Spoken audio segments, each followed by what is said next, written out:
नमस्कार दोस्तों, मैं डॉक्टर एस के मानो जीएस फोरम के इस फास्टैग प्रोग्राम में आपका स्वागत करता हूं। ये प्रोग्राम बेसिकली आगामी पीसीएस परीक्षा को ध्यान में रख करके बेहद खास किस्म का बनाया गया है और इस प्रोग्राम में हम लोग आज साइंस विषय पर बात करेंगे। साइंस विषय के अंतर्गत हम लोग बायोलॉजी यानी कि जीव विज्ञान पर चर्चा करेंगे और आज हम लोगों का चर्चा का विषय होगा ह्यूमन एनाटॉमी एंड फिजियोलॉजी यानी कि मानव आकारिकी एवं कार्यकी। और इसके अंतर्गत विभिन्न सिस्टम्स आते हैं, विभिन्न तंत्र आते हैं, जिन तंत्रों से मिलकर मानव शरीर बना है उन तंत्रों के विषय में हम एक एक करके बात करेंगे। लेकिन जो आज जिस तंत्र पर हम बात करेंगे, जिस सिस्टम पर बात करेंगे, वह परिसंचरण तंत्र होगा, अर्थात सर्कुलेटरी सिस्टम या कार्डियोवैस्कुलर सिस्टम। तो आइए बिना हम समय जाया किए हुए और बातचीत करते हैं सर्कुलेटरी सिस्टम।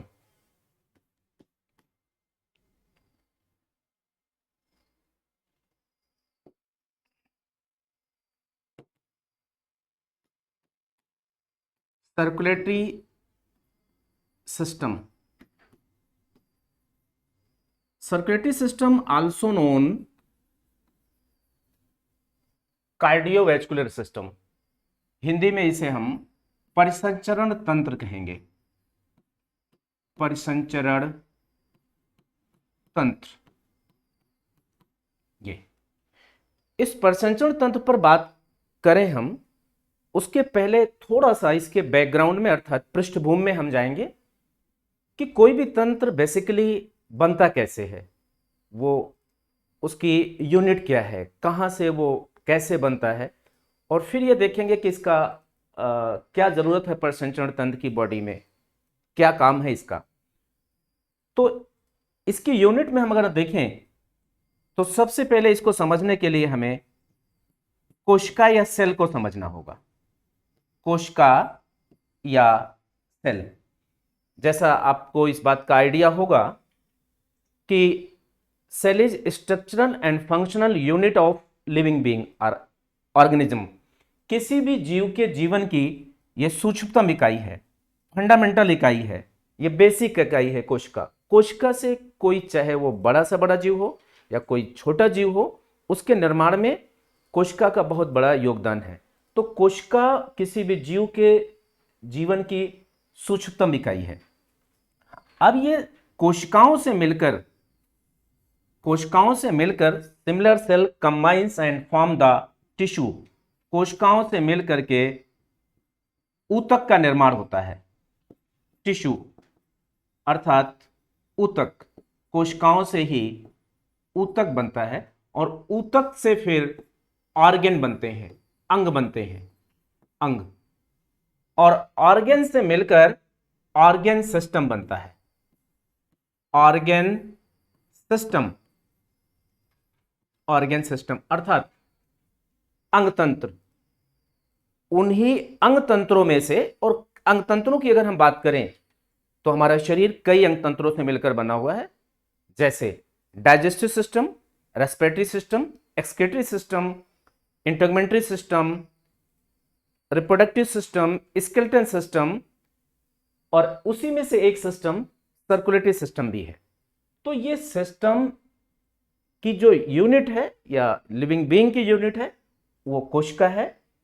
अब यहां पर हम ये देख लेंगे कि इस कोशिका के अध्ययन को the study of cell called cytology, कोशिका के अध्ययन को साइटोलॉजी कहते हैं। The study of cell called cytology. एक बात आपको ध्यान रखना होगा कि वहां पर एग्जाम में एक ऑप्शन में सेलोलॉजी भी होगा। सेलोलॉजी तो बिल्कुल नहीं, वो गलत है, साइटोलॉजी। क्यों? द कोशिका का जो पदार्थ है, लिविंग मैटर है, अर्थात जो तरल पदार्थ है, उसे कोशिका द्रव्य या साइटोप्लाज्म कहते हैं, और जो उसका लिविंग मैटर है दैट इज प्रोटोप्लाज्म। तो साइटोलॉजी ये साइटोप्लाज्म, और साइटोलॉजी साइटोप्लाज्म कोशिका द्रव्य को कहेंगे, और कोशिका का अध्ययन साइटोलॉजी कहलाएगा, ना कि सेलोलॉजी। इसको ध्यान रखना है, आता है ये। और अब सवाल यह है कि टिश्यू के अध्ययन को, ऊतकों के अध्ययन को हिस्टोलॉजी कहते हैं। The study of tissue called histology, अर्थात ऊतकों के अध्ययन को हिस्टोलॉजी कहते हैं। हाँ, यहां पर यह बात भी हम जान लेना हमें जरूरी है कि अगर ट्रामाटाइड टिश्यू है, अर्थात इंजर्ड टिश्यू है, कोई भी ऊतक क्षतिग्रस्त हो गया है, चोटिल हो गए हैं हम ऊतक, जनरली रोड एक्सीडेंट या किसी प्रकार के एक्सीडेंट में अगर टिश्यू ट्रॉमाटाइज्ड हो गया है, तो यहां यह भी देख लें कि अगर टिश्यू ट्रॉमाटाइज्ड हो गया है तो इसके अध्ययन को क्या कहेंगे? तो स्टडी ऑफ ट्रॉमाटाइज्ड टिश्यूज कॉल्ड ट्रैमेटोलॉजी। ये प्रश्न लोअर पीसीएस में पूछा जा चुका है कि क्षतिग्रस्त ऊतकों के अध्ययन को क्या कहते हैं? तो ट्रैमेटोलॉजी। और मेडिकल कॉलेज की वो यूनिट जहां पर इन ट्रॉमाटाइड टिश्यू, इन क्षतिग्रस्त ऊतकों का, इंजर्ड ऊतकों का, डैमेज ऊतकों का, कुछ भी कहें, का जहां पे उपचार किया जाता है वो ट्रामा सेंटर है। और क्षतिग्रस्त ऊतक को ट्रॉमाटाइड टिश्यू कहेंगे और इसकी स्टडी ट्रैमेटोलॉजी कहलाएगी। तो और आपको आइडिया है कि मेडिकल कॉलेज के ट्रामा सेंटर में कोई भी टाइफाइड या मलेरिया का पेशेंट नहीं जाता, रोड एक्सीडेंट। और रोड एक्सीडेंट में दो तरह की कंडीशन जनरेट होती है, या तो कंटेशन की कंडीशन क्रिएट होगी या फिर टिश्यू बहुत ज़्यादा डैमेज हो जाएंगे। कंटेशन का मतलब कि गुम चोट, दिख नहीं रही है लेकिन वो अंदर लगी हुई है, और वो रियल में दूसरे के लिए तो गुम होती है लेकिन उस जिसको लगती है वो ठीक ठाक एहसास कराती है।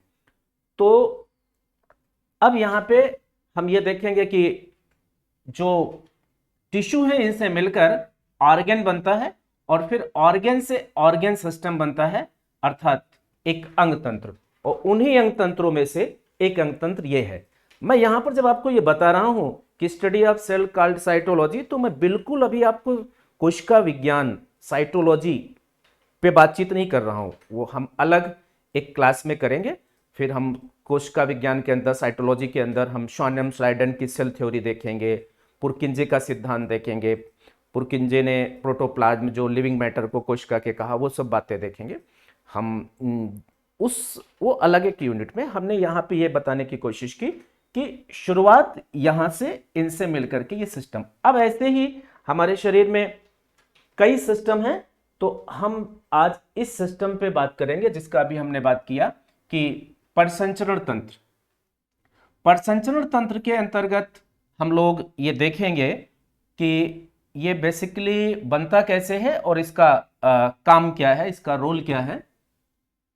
तो परिसंचरण तंत्र या सर्कुलेटरी सिस्टम, ये इसका मेन रोल ये है कि बॉडी के अंदर ये जितना भी हमारे शरीर के ऐसे तत्व जो शरीर के लिए बहुत यूजफुल, लाभदायक हैं, विटामिन्स, अमीनो एसिड्स, इन सब के ट्रांसपोर्टेशन को, और O2, CO2, इसमें कुछ लाभदायक गैसेज हैं, कुछ हार्मफुल हैं, उनको शरीर से बाहर निकालना, यूरिया, यूरिक एसिड, उनको एक्सक्रीटरी ऑर्गन गुर्दे तक पहुंचाना जिससे कि वो एक्सक्रीट हो सके। तो ये बेसिकली ट्रांसपोर्टेशन जो हो रहा है, इसके लिए सर्कुलेटरी सिस्टम ही जिम्मेदार है। अब इस परिसंचरण तंत्र की खोज, इसकी खोज किसने किया? तो this system discovered by William Harvey. इसकी खोज विलियम हार्वे ने किया। विलियम हार्वे, ये विलियम हार्वे बेसिकली एक फिजिशियन थे, एक इंग्लिश फिजिशियन थे, और जिन्होंने परिसंचरण तंत्र की खोज किया और 1628 में किया, 1628 में किया। और उन्होंने सबसे पहले ये देखा कि घोड़े में देखा कि ब्लड सर्कुलेट हो रहा था, बह रहा था। तो सबसे पहले उन्होंने इसको देखा, हॉर्स में देखा, घोड़े में देखा। ये सबसे पहले घोड़ा या अश्व में उन्होंने देखा इस परिसंचरण तंत्र को। परिसंचरण शब्द बेसिकली दो शब्दों से मिलकर बना हुआ है यहाँ पे, परिधन संचरण, और परि का अर्थ है जैसा आपने पढ़ा होगा पर्यावरण, परिधन आवरण, परि माने चारों ओर, आवरण माने घेरा, वैसे यहां पर भी परि का मतलब चारों ओर और संचरण का मतलब किसी चीज का बहाव, बहना, सर्कुलेशन। तो जो बॉडी में कोई चीज हमारे बह रही है और उसको हम देखेंगे कि दो चीजें बह रही हैं, एक तो ब्लड बह रहा है और दूसरा लिम्फ बह रहा है। तो अब विलियम हार्वे साहब ने परिसंचरण तंत्र की खोज 1628 में किया। हां, कुछ दिनों बाद एक व्यक्ति थे, पादरी थे बेसिकली, वो इंग्लिश पादरी थे वो, और उन्होंने, जिनका नाम हेल्स था, हेल्स, और उन हेल्स ने लगभग इसके 100 साल बाद, बल्कि 100 आप कह सकते हैं 5 साल बाद, उन्होंने डिस्कवर किया 1733 के करीब में उन्होंने ब्लड प्रेशर की खोज की। अर्थात हेल्स महोदय ने यह कहा कि जो विलियम हार्वे साहब ने कहा कि शरीर के अंदर ब्लड बहता है, रुधिर वाहिनियों में बहता है, ब्लड वेसल्स में बहता है, और फिर लेकिन वो ब्लड एक दबाव के साथ बहता है, एक प्रेशर के साथ बहता है। अतः उन्होंने ब्लड प्रेशर या रुधिर दाब की खोज की। अभी हम आगे देखेंगे, लेकिन यहां पर जान लेना जरूरी है कि रुधिर दाब की खोज विलियम हार्वे ने नहीं, उन्होंने केवल बहाव को जाना, लेकिन बहाव एक दाब के साथ बहता है, एक प्रेशर के साथ बहता है, और उस बात को पहली बार बताया वो हेल्स ने। तो हेल्स ने इस तरह से रुधिर दाब की खोज की। अब हम यहां पर यह देखेंगे कि जो ये परिसंचरण तंत्र है, इसे मोटे तौर पे हम दो भागों में बांट लेते हैं। इसे हम मोटे तौर पे दो भागों में बांटते हैं, और पहला होगा एक तो ओपन सर्कुलेटरी सिस्टम, परिसंचरण तंत्र या सर्कुलेटरी सिस्टम। ये बेसिकली दो भागों में हम देखेंगे इसको, सर्कुलेटरी सिस्टम। ये इसको बेसिकली हम दो भागों में मोटे तौर पे देखते हैं। पहला open circulatory system, open circulatory system, और दूसरा होगा close circulatory system, closed circulatory system.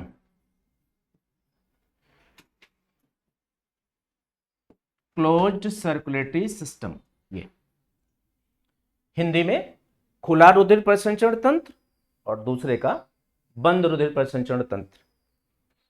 अब सवाल यहां पे जब मैं कह रहा हूं कि खुला रुधिर परिसंचरण तंत्र और बंद रुधिर परिसंचरण तंत्र, तो खुला रुधिर परिसंचरण तंत्र अर्थात वह तंत्र जिसमें कोई चीज बह तो रही है, ब्लड बह तो रहा है, लेकिन उसके लिए ब्लड वेसल्स नहीं है, रुधिर वाहिनियां नहीं है, वो रुधिर वाहिनियों में नहीं बह रहा, बल्कि उस जीव के अंदर छोटे छोटे साइनेसेज हैं, कोटर हैं, और उन कोटर के बीच में, साइनेसिस के बीच में, कोटर के बीच में ब्लड सर्कुलेट हो रहा है।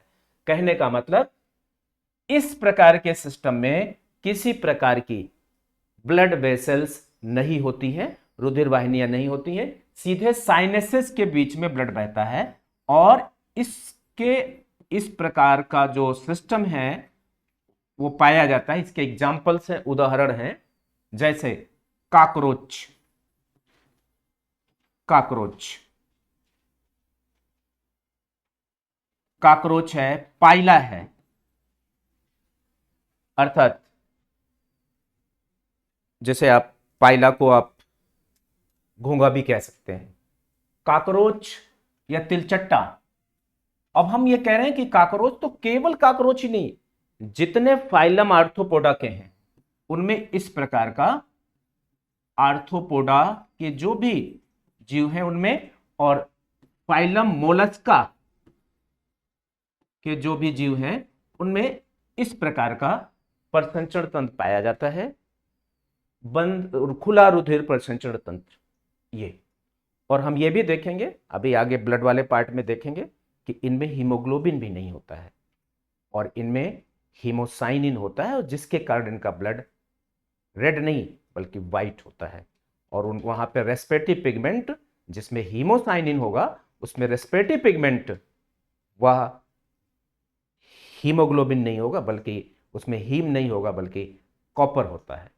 तो वो तो हम आगे आगे बात करेंगे, लेकिन अभी हम ये देख रहे हैं कि ओपन सर्कुलेटरी सिस्टम का जो एग्जाम्पल है वो काकरोच है और पाइला है। और काकरोच ही अकेले ना कहें बल्कि ये कहें कि जितने फाइलम आर्थ्रोपोडा के हैं उनमें और मोलस्का वाले जीवों में इस प्रकार का तंत्र पाया जाता है। लेकिन जो क्लोज सर्कुलेटरी सिस्टम है ये ज्यादातर जीवों में पाया जाता है, जैसे ह्यूमन मनुष्य में है, गाय भैंस बकरी सभी में, फ्रॉग में है, और ये फेरेटिमा पोस्टुमा अर्थात अर्थवर्म केचुआ में भी, अर्थवर्म में इस तरह का पाया जा रहा है। एनालिड से एक अर्थात फाइलम एनालिडा में आता है ये, जिसको फ्रेंड ऑफ फार्मर भी आप कहते हैं। तो केचुआ में इस तरह का इस प्रकार का बंद रुधिर प्रसंचरण तंत्र पाया जा रहा है। और फ्रॉग में, गाय भैंस बकरी मनुष्य में, इनमें आपको जो महत्वपूर्ण बात है वो याद रखना है कि ओपन सर्कुलेटरी सिस्टम इन जीवों में पाया जा रहा है। और ये एग्जाम्पल बार बार इस तरह का यूपी पीसीएस अदर स्टेट के पीसीएस में पूछा जाता है। अब हम यहां पर ये देखेंगे कि जो ये क्लोज सर्कुलेटरी सिस्टम है क्या इसके भी टाइप हैं, और अगर इसके टाइप हैं तो उसे भी हम देख लें। अब ये जो क्लोज सर्कुलेटरी सिस्टम है इसके भी प्रकार हैं, अर्थात जो बंद रुधिर प्रसंचरण तंत्र है क्लोज्ड सर्कुलेटरी सिस्टम, इसके भी प्रकार हैं, इसके भी भाग हैं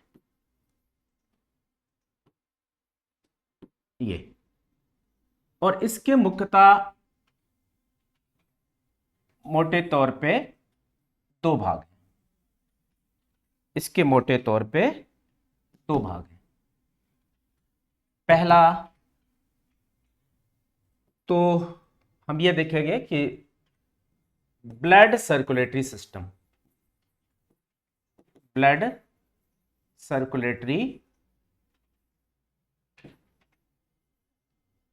सिस्टम पहला, अर्थात रुधिर प्रसंचरण तंत्र, और दूसरा lymph circulatory system, lymph circulatory system ये लिम्फ सर्कुलेटरी सिस्टम।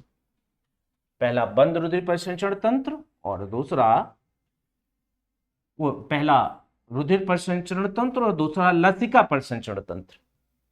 एक जिसमें रुधिर बह रहा है और एक जैसे जिसमें लसिका बह रही है।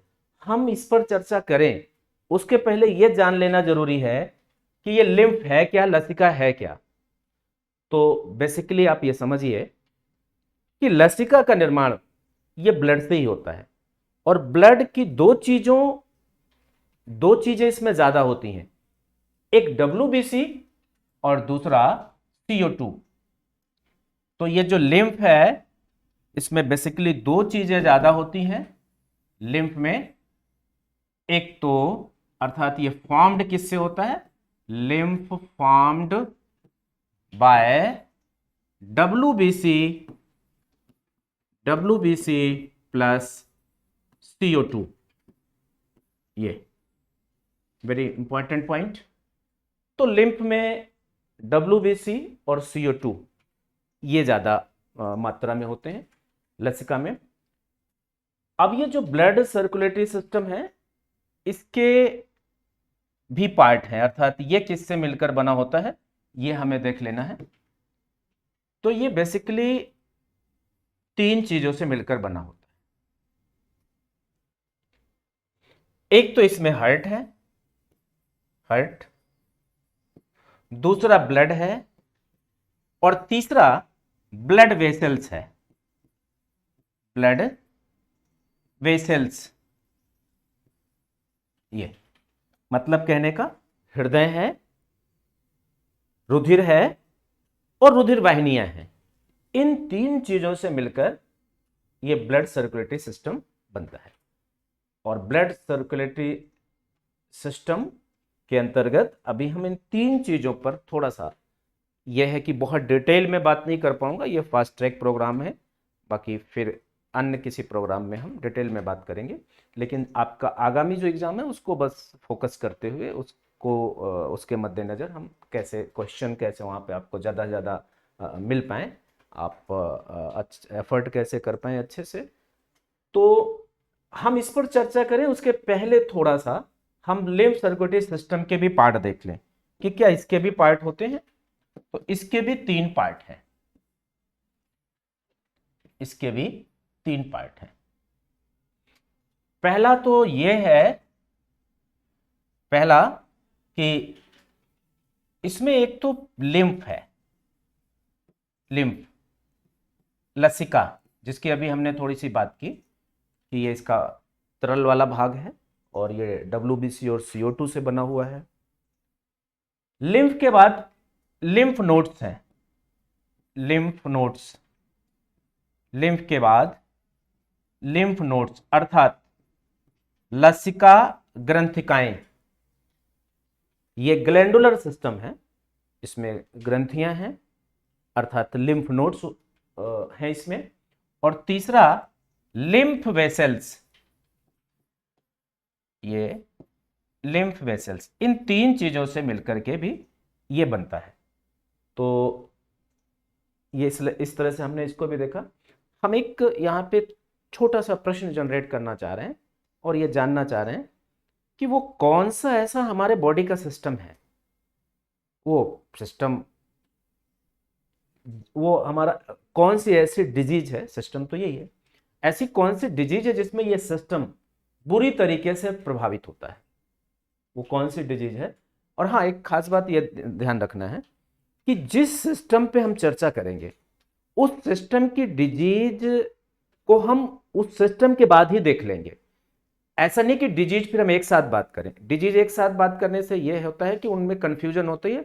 तो हम जो सिस्टम पे बात कर रहे हैं उस सिस्टम से रिलेटेड डिजीजेस पे उसी के साथ बात कर लें, तो मुझे लगता है कि एक बेहतर लर्निंग हो पाती है, अच्छी लर्निंग हो पाती है।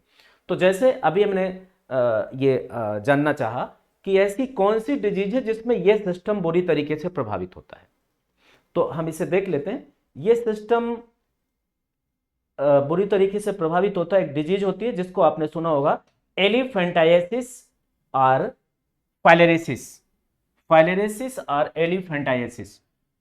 तो एक डिजीज है और जिसका नाम है एलिफेंटाइसिस और फाइलेरिसिस।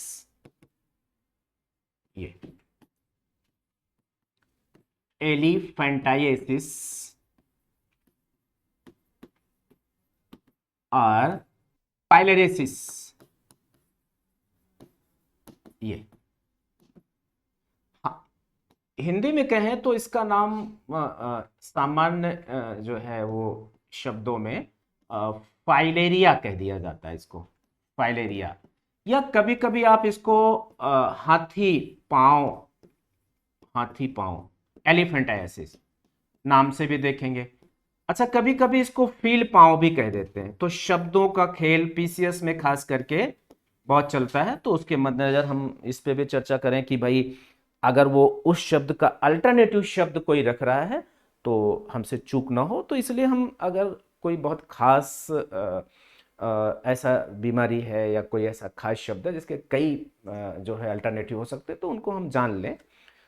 और ये करता है एग्जाम में, करता है कि आपको आंसर उसका पता है लेकिन यही नहीं पता है कि इसको ये भी कहते हैं, तो यहाँ पे देख लें। तो इसको फीलपांव भी कहते हैं और एक नाम इसका और है शलीपद, शलीपद।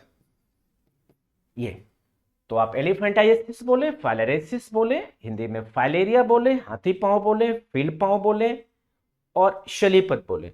और इसमें शलीपद, इस बीमारी में पैर हो जाता है एकदम खलीपद, खली की तरह मोटा मोटा हो जाता है।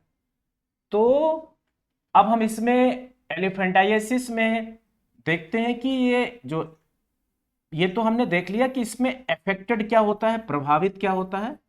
तो अफेक्टेड तो इसमें होता है, प्रभावित होता है यही लिम्फ सर्कुलेटरी सिस्टम, या लिम्फ सर्कुलेटरी सिस्टम को हम लिम्फेटिक सिस्टम भी कह सकते हैं, परेशान होने की जरूरत नहीं है, आप इसे लिम्फेटिक सिस्टम भी शॉर्ट में कह सकते हैं।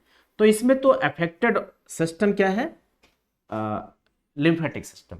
और इस लिम्फेटिक सिस्टम के अंतर्गत इसमें जो है वो लिम्फ नोड्स, स्कोटल सैक, ये सब अंडकोश, ये प्रभावित होते हैं इस बीमारी में। अब सवाल है कि ये बीमारी का पैथोजन क्या है, ये बीमारी होती किससे है, इसका पैथोजन क्या है। पैथोजन का मतलब पहले थोड़ा सा समझ लें कि किसी भी बीमारी को जो भी माइक्रो ऑर्गेनिज्म जनरेट करता है उसे पैथोजन कहते हैं। जो भी कीटाणु, जो भी रोगाणु शब्द ज्यादा उपयुक्त होगा, कीटाणु नहीं, रोगाणु।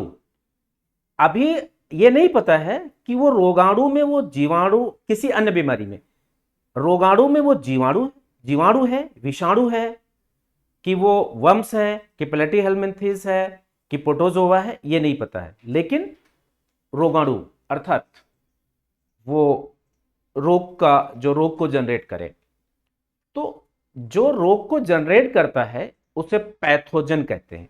अब वो अलग अलग डिजीजेस का अलग अलग पैथोजन होगा। तो पैथोजन वो जो बीमारी उत्पन्न करे। और अब किसी को कोई बीमारी है, इस बात की जांच के लिए कि उसको किसका इन्फेक्शन है, जिस सेंटर पे ब्लड का टेस्ट किया जाता है, जांच की जाती है, उसे पैथोलॉजी सेंटर कहते हैं। और मेडिकल साइंस की वो ब्रांच जिसके अंदर इन पैथोजेंस का अध्ययन किया जाता है उसे पैथोलॉजी कहते हैं। तो ये तीन बातें, pathogen, pathology centre and pathology. तो बेसिकली इस बीमारी का जो पैथोजन है वो है एक निमेटोड है, और उस निमेटोड का नाम है उचेरेरिया बैनक्रॉफ्टी। उसका नाम है उचेरेरिया बैनक्रॉफ्टी। ये it is pathogen of filariasis और एलिफेंटाइसिस, बैनक्रॉफ्टी। ये इसका पैथोजन है। अभी जनरली किसी से भी पूछें कि फाइलेरिया होता किससे है, फाइलेरिया को अकर कौन करता है, जनरेट कौन करता है, या मलेरिया को कौन जनरेट करता है, तो मैंने देखा है ज्यादातर यही आंसर आता है, मच्छर। थोड़ा सा दिमाग लगा दिया तो मादा मच्छर। मतलब हर समस्या के लिए ऐसा नहीं है। मच्छर फाइलेरिया या मलेरिया या डेंगू ये उत्पन्न नहीं करते, ये उसके पैथोजन नहीं हो सकते, बल्कि ये उसके वेक्टर हैं, उसके कैरियर हैं, अर्थात ये उसके वाहक हैं, ये इसको फैलाते हैं। ये स्पष्ट रूप से यहां पे हमें समझ लेना जरूरी है। जैसे यहीं पे हम देख रहे हैं कि इस डिजीज का पैथोजन ये है, और अभी हमने पैथोजन की बात की। अच्छा, पैथोजन किसी के शरीर में एंटर करेगा तो ऐसा नहीं है कि किसी के शरीर में आज उचेरेरिया बैनक्रॉफ्टी गया, उसकी बॉडी में गया, और कल से उसका पैर जो है खलीपद हो जाएगा, एकदम खली की तरह हो जाएगा, मोटा, ऐसा नहीं है। हर डिजीज का अपना इंक्यूबेशन पीरियड है, उद्भवन काल है। क्या है उद्भवन काल, क्या है इंक्यूबेशन पीरियड? कोई भी पैथोजन, किसी भी डिजीज का पैथोजन किसी भी लिविंग बीइंग में जिस समय इंटर करता है, प्रवेश करता है, उस प्रवेश करने के टाइम से लेकर और सिम्टम, उस बीमारी के सिम्टम्स अर्थात लक्षण दिखाई देने तक के बीच के समय को इंक्यूबेशन पीरियड कहते हैं, और हर बीमारी का इंक्यूबेशन पीरियड अलग अलग होता है। ट्यूबरकुलोसिस का 3 महीने से 6 महीने, एड्स का और ज्यादा है, 5 साल पता नहीं चल पाता, इंक्यूबेशन पीरियड इतना लंबा है। तो इंक्यूबेशन पीरियड किसी भी पैथोजन का बॉडी में प्रवेश करने से लेकर और फिर बीमारी उत्पन्न करना और फिर लक्षण दिखने तक के समय को इंक्यूबेशन पीरियड। खैर, तो यहां पे हम ये देख रहे हैं कि फाइलेरियोसिस जो जनरेट कर रहा है, जो अकर कर रहा है, जो उत्पन्न कर रहा है, जो उसका पैथोजन है, वो उचेरेरिया बैक्रोफ्टी है। ये एक पैरासाइट है, एक परजीवी है, और ये निमेटोड है। अब सवाल ये है कि जब ये इसको उत्पन्न करता है फाइलेरिया को, तो फाइलेरिया को फैलाता कौन है? अब इस फाइलेरिया को फैलाने का काम, इस फाइलेरिया को फैलाने का काम इसे एक मच्छर करता है। फाइलेरियोसिस को इसे स्प्रेड करने का काम, या आप ये कह सकते हैं कि इसका वेक्टर क्या है, इसका कैरियर क्या है, वाहक क्या है। तो इसका वाहक है फीमेल क्यूलेक्स मॉस्किटो।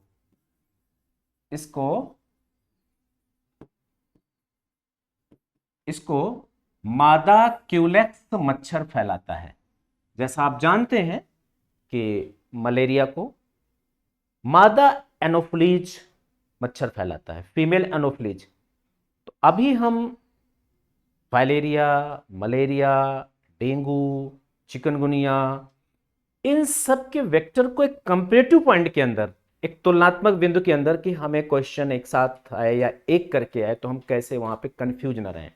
क्योंकि मेरा मानना यह है, अपना व्यक्तिगत मेरा मानना यह है कि कंपटीशन में आपको कितनी जानकारी है ये तो अच्छी बात है, बिना उसके तो निकलेगा नहीं, वो तो उसकी बेसिक चीज है, लेकिन कितना क्लियर है यही मायने रखता है, खास करके पीटी के लिए, और वो भी पीसीएस की पीटी के लिए, क्योंकि कंसेप्चुअल क्वेश्चन नहीं है, फैक्ट बेसिस है। हाँ ठीक है, आईएएस में तो एक अवधारणात्मक प्रश्न, एक अच्छी समझ होगी तभी आप कर पाएंगे। तो कंफ्यूजन जितना आपका खत्म रहेगा, जितनी क्लियरिटी रहेगी, उतने ज्यादा चांस हैं आपके सेलेक्ट होने के। और उसका एक ही तरीका है कि जो चीजें कंफ्यूज करती हैं हमें, उनको हम पास ला लें, एक जगह ला लें, और जब रिवीजन करेंगे तो हमारी निगाह के सामने से एक जगह पे गुजरी होंगी, और वहीं से वही एक तरीका है कंफ्यूजन खत्म करने का। तो अब हम यहाँ पे देखेंगे कि जो फीमेल क्यूलेक्स मॉस्किटो है, ये इसको फैलाने का काम करता है, फाइलेरियोसिस को फैलाने का काम करता है, फाइलेरिया को फैलाता है। अब कभी कभी इसकी मेडिसिन भी पूछ ली जाती है कि भाई फाइलेरिया के उपचार में किस का मेडिसिन का हम क्या प्रयोग करते हैं, कौन सी दवा का इस्तेमाल हम करते हैं। तो इसकी दवा है, मेडिसिन है डाइएथाइल कार्बामेजिन। डाइएथाइल कार्बामेजिन, ये मेडिसिन है डाइएथाइल कार्बामेजिन, जो फाइलेरिया के ट्रीटमेंट में काम करती है। फाइलेरिया का जो ये पैथोजन है, ये बहुत ही बड़ा टेररिस्ट प्रवृत्ति का होता है, और ये रात में बड़ा सक्रिय होता है। इसलिए कई बार जब दिन में पैथोलॉजी सेंटर पे और जांच के लिए ब्लड सैंपल दिया जाता है तो पता ही नहीं चल पाता। तो डॉक्टर बोलते भाई रात को आप ओपन करवाइए पैथोलॉजी सेंटर, और फिर वहाँ पर आप जा करके सैंपल अपना दीजिए, नहीं तो पता ही नहीं चल पाता, जबकि ऑलरेडी वहाँ पे ये ब्लड में प्रेजेंट होता है। तो ये भी दिक्कतें देखी गई है। खैर, तो अब अभी हम जो बात कर रहे थे कि लिम्फेटिक सिस्टम या लिम्फ सर्कुलेटरी सिस्टम, वो बुरी तरीके से प्रभावित होता है फाइलेरिया में। और ये करता क्या है, ये जो उचेरेरिया बैंक्रप्टी है, ये उस सिस्टम को, उस तंत्र को आपस में ये उसको डैमेज कर देता है, और जिससे कि फिर उसमें वो टिश्यूज उसके फूल करके और हाथी की तरह हो जाते हैं और इसे ही फाइलेरिसिस कह देते हैं। हम यहां पे ये भी जानना चाहेंगे कि जो ये लिम्फेटिक सिस्टम है, तो इस लिम्फेटिक सिस्टम का आप ग्लैंडुलर है और इसकी सबसे लिम्फेटिक सिस्टम की ही एक ग्लैंड है टॉन्सिल। जो टॉन्सिल है या स्प्लीन है, तो हम अगर ये दो बातें और देख लें कि इस लिम्फेटिक सिस्टम की दो ग्लैंड और हैं, ये ग्लैंडुलर है, तो इसकी में फिलहाल कई ग्लैंड हैं, पूरा ग्लैंडुलर ही है तो जाहिर सी बात है कि कई ग्लैंड होंगी इसमें, लेकिन फिर भी इसकी हम कुछ ग्लैंड्स को देख लें जो तुम आपके यहाँ एग्जाम में आ सकती हैं। जब कभी किसी को चोट लगती है पैर में या हाथ में, तो आर्मपिट में या यूरिन पे जो ग्लैंड निकलती है वो इसी सिस्टम की ग्लैंड है जो इनलार्ज कर जाती है। और आप स्प्लीन नाम आपने सुना होगा, अभी आगे हम चर्चा भी करेंगे स्प्लीन या प्लीहा, डाइजेस्टिव सिस्टम में बात करेंगे इसकी, प्लीहा या तिल्ली की, ये इसको तिल्ली भी कहते हैं। ये रिजर्वायर ऑफ ब्लड भी कहलाता है, ये मानव शरीर का नेचुरल ब्लड बैंक है, कब्रिस्तान भी कहलाता है आरबीसी का। क्यों कहलाता है सब अभी आगे बात करेंगे। तो जो स्प्लीन है, प्लीहा है, ये बेसिकली लिम्फेटिक सिस्टम की ग्लैंड है। ये डाइजेस्टिव सिस्टम की ग्लैंड मत कहिएगा, आपको फिगर में भी मिलेगा, लेकिन it is gland of lymphatic system, not only gland of lymphatic system, it is largest gland of lymphatic system. spleen is largest gland of lymphatic system. और दूसरा टॉन्सिल, टॉन्सिल हिंदी जो भी गलांकुर, गलांकुर, गला का अंकुर, तो टॉन्सिल भी इसी सिस्टम की एक ग्लैंड है। और जब टॉन्सिल में इन्फेक्शन होता है तो बीमारी हो जाती है टॉन्सिलाइटिस। तो टॉन्सिलाइटिस कहाँ की बीमारी है? बेसिकली थ्रोट की है, गले की है। टॉन्सिल का इनलार्ज कर जाना, the enlarge condition of tonsil called tonsillitis.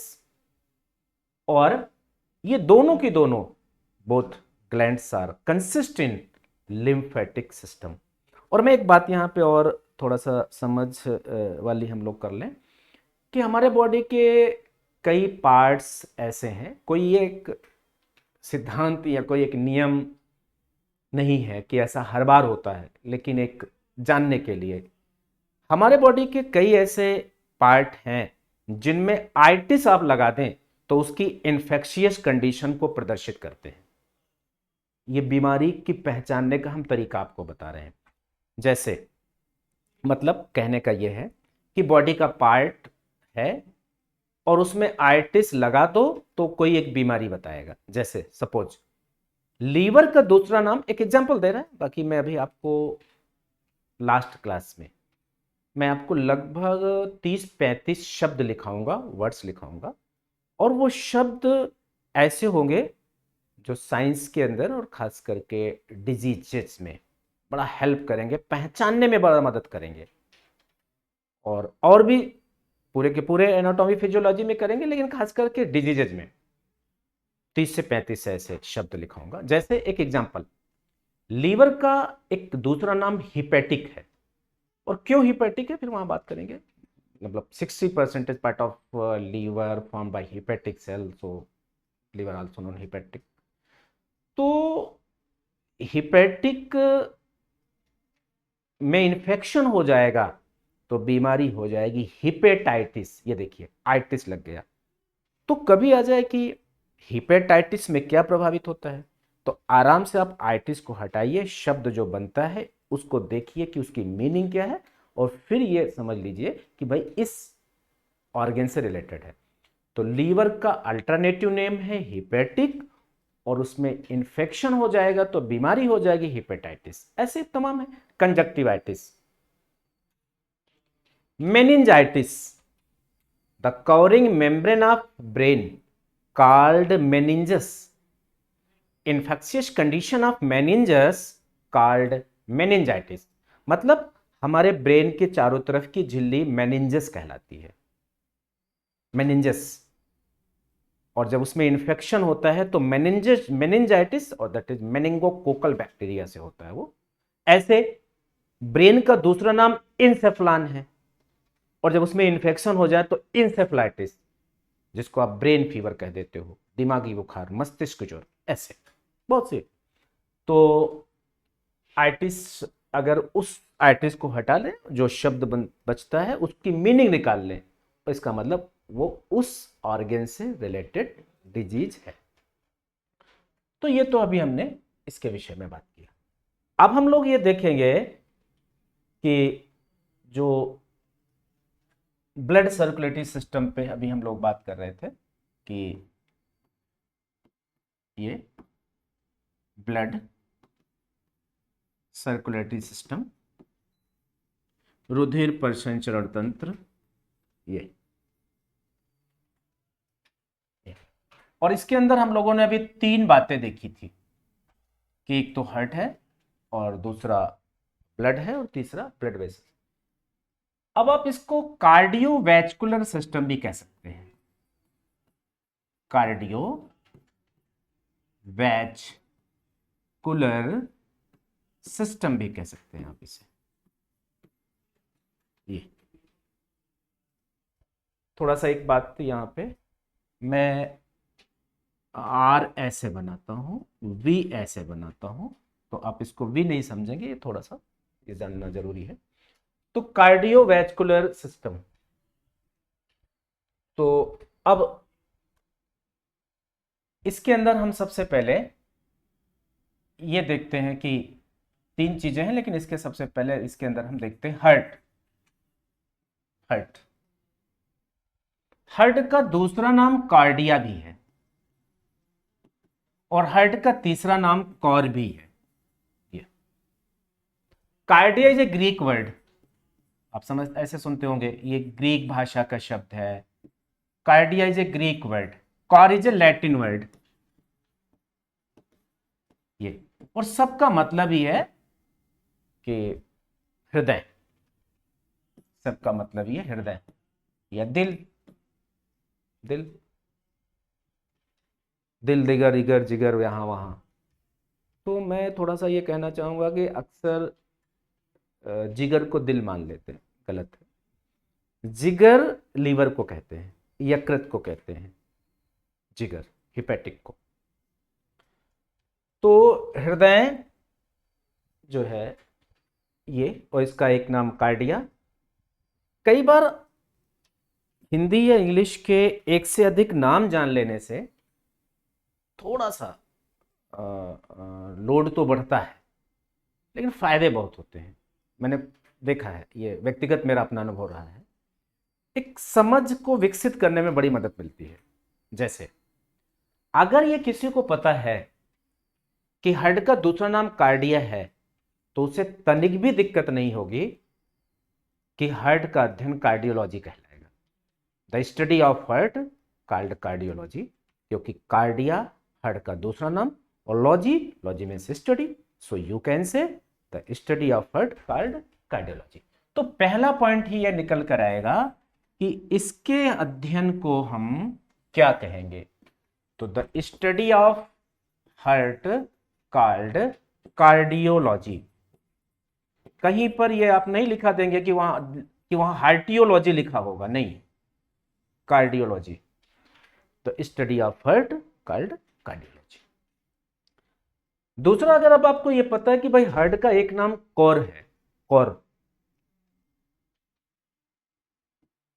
Core, तो आपको इस बात को जानने में, इस क्वेश्चन के आंसर तक पहुंचने में बड़ी सहूलियत होगी कि वो ब्लड वेसल, वो आर्टरी जो स्वयं हार्ट की मसल्स को रुधिर पहुंचाती है, रुधिर का संभारण करती है। प्रश्न आया हुआ है पीसीएस में कि रुधिर का संभारण करती है, रुधिर पहुंचाती है स्वयं हार्ट की मांसपेशियों में, मसल्स में, उसे कोरोनरी आर्टरी कहते हैं, हृदय धमनी कहते हैं। वो कोरोनरी आर्टरी बेसिकली बेसिकली वो, अभी हम लोगों ने ये देखा कि कॉर शब्द से कोरोनरी शब्द बना हुआ है, और कोरोनरी एक आर्टरी है और जो बेसिकली हार्ट की मसल्स को ब्लड सप्लाई करती है, और उसे हिंदी में हृदय कहते हैं। अब हम यहाँ पे और हार्ट के विषय में ये देखेंगे कि हार्ट एक मस्कुलर ऑर्गन है, एक मालसा संरचना है, और it is like a pumping station. ये एक पंपिंग स्टेशन की तरह, एक पंपिंग सेट की तरह है। जैसे कोई पंपिंग स्टेशन हो और वहां से चीजें सर्कुलेट होती हों, तो heart is like a pumping station. Heart एक पंपिंग स्टेशन की तरह है। तो सेकेंड पॉइंट इज कि heart is a like a pumping station. Heart जो है एक पंपिंग सेट की तरह है, एक पंपिंग स्टेशन की तरह है, और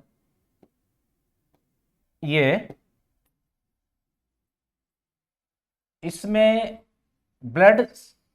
ये ब्लड को सर्कुलेट करता है। तो blood is like a water, लेकिन आप उसको वाटर मत मान लीजिएगा।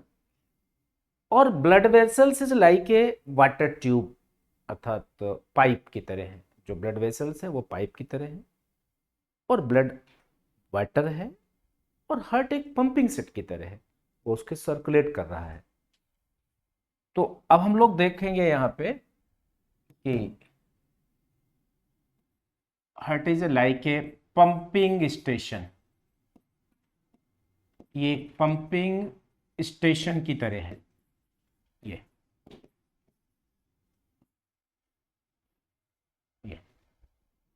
एक pumping station. It is a muscular organ. ये एक मांसल संरचना है, मस्कुलर ऑर्गन, एक मांसल संरचना है ये हार्ट। अब हम ये देखें कि हार्ट बेसिकली ये थोरेसिक कैविटी में सिचुएटेड होता है। और जब हम थोरेसिक कैविटी कह रहे हैं तो थोड़ा सा समझ लें इसको, उतना डिटेल में तो नहीं जाऊंगा, लेकिन फिर भी हमारा ये जो शरीर है इसके अंदर एक कैविटी यहां से लेकर यहां तक होती है, जिसे हम बॉडी कैविटी कहते हैं। बॉडी कैविटी, या इसे ही सीलोम भी कह देते हैं, और मेडिकल में इसको स्प्लैंक्निक कैविटी बोलते हैं।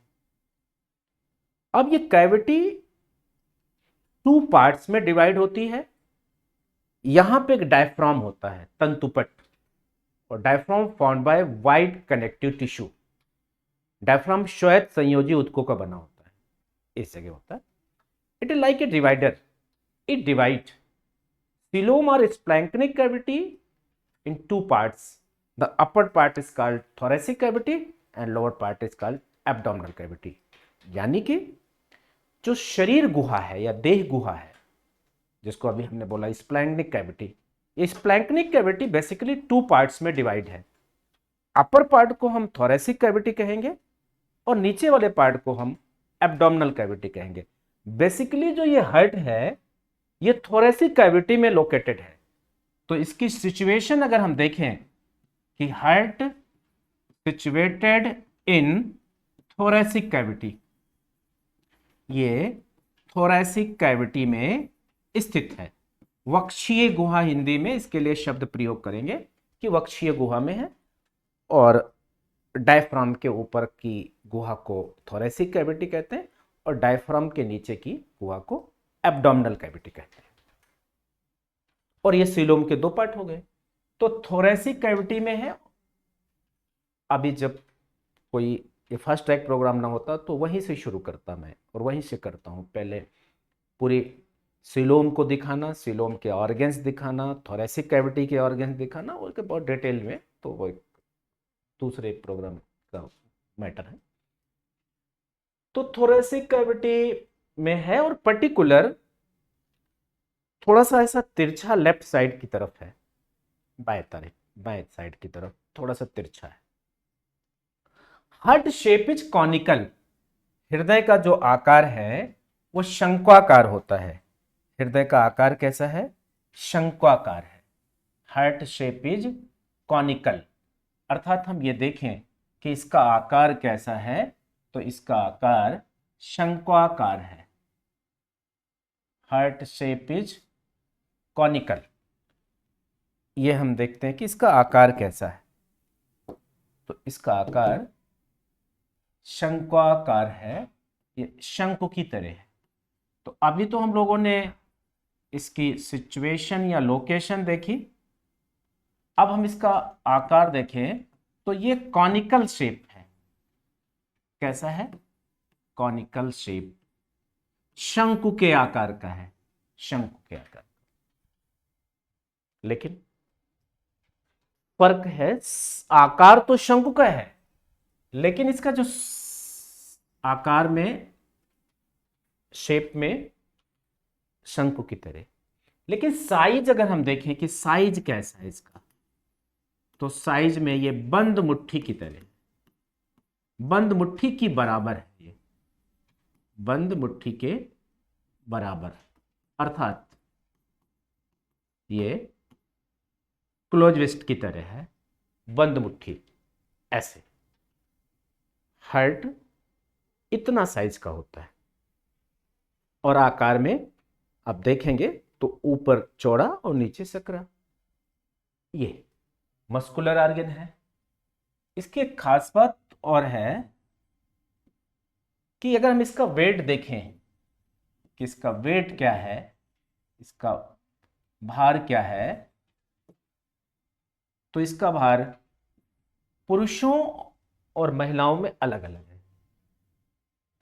अगर हम देखें कि इस मेल में कितना वेट है इसका, तो मेल में इसका वेट 300 ग्राम्स है, अर्थात 300 ग्राम्स, और फीमेल में इसका वेट 250 ग्राम्स है, 250 ग्राम्स है, ये 250 grams. Heart covering from A membrane, heart एक कवर से, एक एक कवर से घिरा होता है, अर्थात इसको चारों तरफ एक आवरण होता है जिसे पेरिकार्डियम कहते हैं। तो हार्ट के चारों तरफ एक आवरण होता है, हार्ट ये मान लीजिए हार्ट है, ऐसे थोड़ा सा समझ लीजिए। अब इस हार्ट के चारों तरफ, ये इस हार्ट के चारों तरफ एक कवर है, एक आवरण है, ये इसे ही पेरिकार्डियम कहते हैं।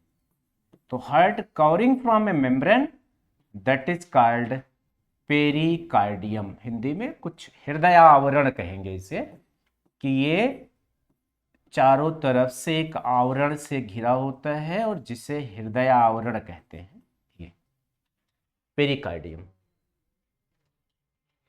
अच्छा, अब ये जो पेरिकार्डियम है और एक फ्लूइड, एक द्रव भरा होता है इसमें,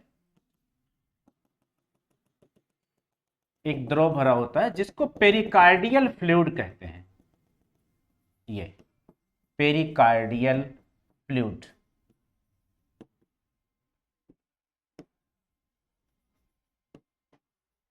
हृदयावरणी द्रव, हृदयावरणी द्रव करके इसको कहते हैं।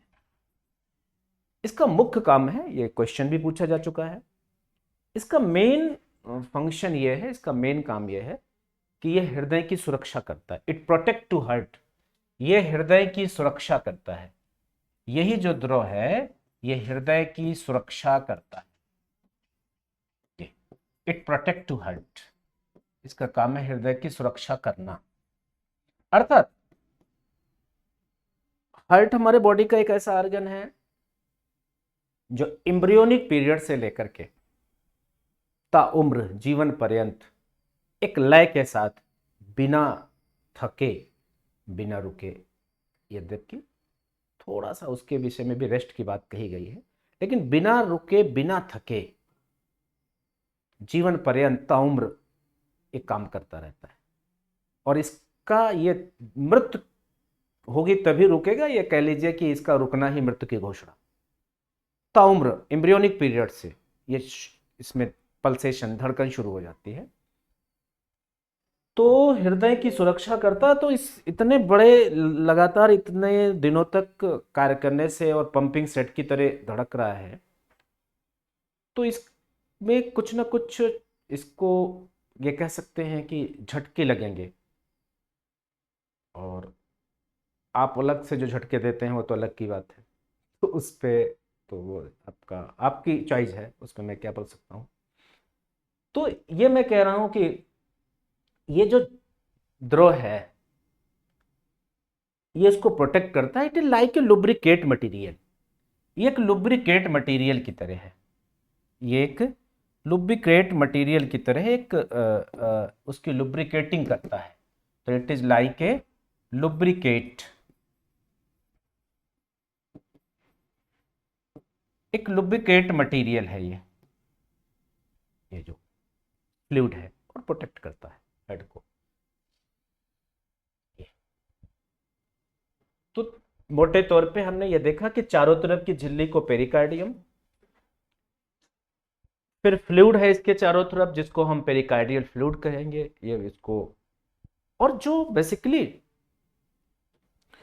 प्रेगनेंसी पीरियड में फीमेल के में जो अल्ट्रासाउंड होता है उसमें ये भी देखा जाता है, बच्चे की वेलबिंग कंडीशन के लिए ये भी देखा जाता है कि उसका जो हार्ट का पेरिकार्डियल फ्लूइड वगैरह है वो सही मात्रा में है कि नहीं तो वो पता लगा कि फिर वो हार्ट प्रॉपर फिर काम नहीं करेगा। तो एक तो ये, दूसरा ये हार्ट की जो मसल्स होती हैं, हार्ट की मांसपेशियां, ये हार्ट की जो मांसपेशी हैं, मांसपेशियां, इन्हें कार्डियक पेशियां कहा जाता है, इन्हें कार्डियक मसल्स कहते हैं, अर्थात इन्हें हृदय पेशियां कहा जाता है, हृदय पेशियां या कार्डियक पेशियां। ये क्वेश्चन बड़ा इंपॉर्टेंट है कि हार्ट की मसल्स क्या कहलाएंगी, तो कार्डियक पेशियां, हृदय पेशियां। और जो ये हृदय पेशियां हैं इनकी विशेषता यह है कि ये रेखित होती हैं एवं अनैच्छिक होती हैं, रेखित एवं अनैच्छिक, मतलब स्ट्रेट एंड इनवॉलंटरी, दो बातें ध्यान रखना है, स्ट्रेट एंड इनवॉलंटरी, रेखित एवं अनैच्छिक। अर्थात हमारे हृदय के धड़कन पे, हृदय हमारा ही है ही है, सबका हृदय सबका है, उसमें कोई डाउट थोड़ी ना है, लेकिन हृदय हमारा है, मगर हमारी इच्छा शक्ति का इस पर नियंत्रण नहीं है कि जब हम चाहें तो धड़कन बढ़ा ले, जब चाहें तो कम कर ले, नहीं, ये हमारी इच्छा शक्ति के अनुसार नहीं काम करेगा। अतः इसकी पेशियां इनवॉलंटरी हैं, अनैच्छिक हैं, ये बड़ा ही इंपॉर्टेंट पॉइंट है। अब हम ये देखेंगे कि हार्ट में बेसिकली चैम्बर कितने होते हैं, और खास करके ह्यूमन हार्ट में, और फिर हम उसको कंपैरेटिव स्टडी के तहत और लिविंग बीइंग के हार्ट के साथ भी जोड़ेंगे। तो अब हम यहाँ पे एक बेहतर होगा कि एक कंपैरेटिव पॉइंट बना लें पहले, एक कंपैरेटिव पॉइंट्स, और उस पॉइंट्स के अंतर्गत हम ये देखें, कंपैरेटिव पॉइंट्स में तुलनात्मक बिंदु, इस पॉइंट के अंदर हम ये देखेंगे कि ना केवल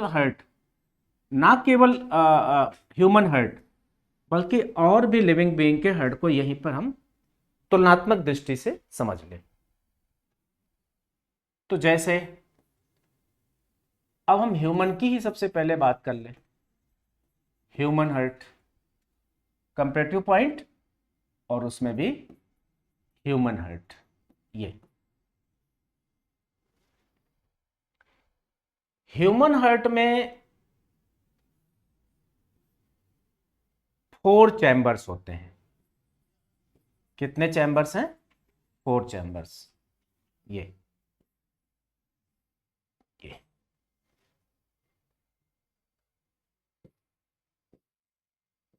ये देखिए 4 है ह्यूमन हार्ट्स में, 4 चैम्बर। लेकिन यहीं पर हम देखें कि फ्रॉग का जो हार्ट है, फ्रॉग, मेढक, मेढक के हार्ट में कितने चैम्बर? तो ये तो ह्यूमन हार्ट था, फ्रॉग हार्ट, फ्रॉग हार्ट में कितने चैम्बर हैं?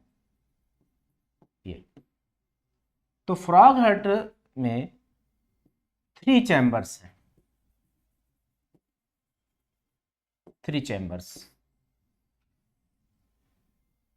मेढक एम्फीबियंस है, वो जल और स्थल दोनों पे रह लेता है, उसमें 3 चैम्बर्स हैं। कहने का मतलब ये उसका ऊपर का तो बटा है लेकिन नीचे का एक है, ये 3 चैम्बर्स। फिश में, जो फिश का हार्ट है, फिश, फिश हार्ट, इसमें 2 चैम्बर्स हैं।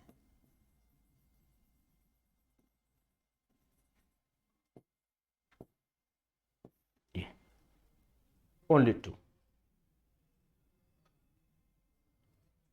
एवीज में भी 4 है, कई बार प्रश्न आता है कि पक्षी, और एवीज का मतलब यहां पे बर्ड्स, पक्षी, एवीज में भी 4 चैम्बर्स, ह्यूमन में भी, और एवीज पक्षी, ये इसमें भी 4 चैम्बर्स। तो पक्षी में, ह्यूमन में 4, फ्रॉग में 3, फिश में 2। ओके, ये है। कॉकरोच में छोटे छोटे 13 चैम्बर्स होते हैं। अगर हम यहां पे बात कर लें कि कॉकरोच में कितने चैम्बर्स हैं, तो कॉकरोच में छोटे छोटे 13 चैम्बर्स हैं।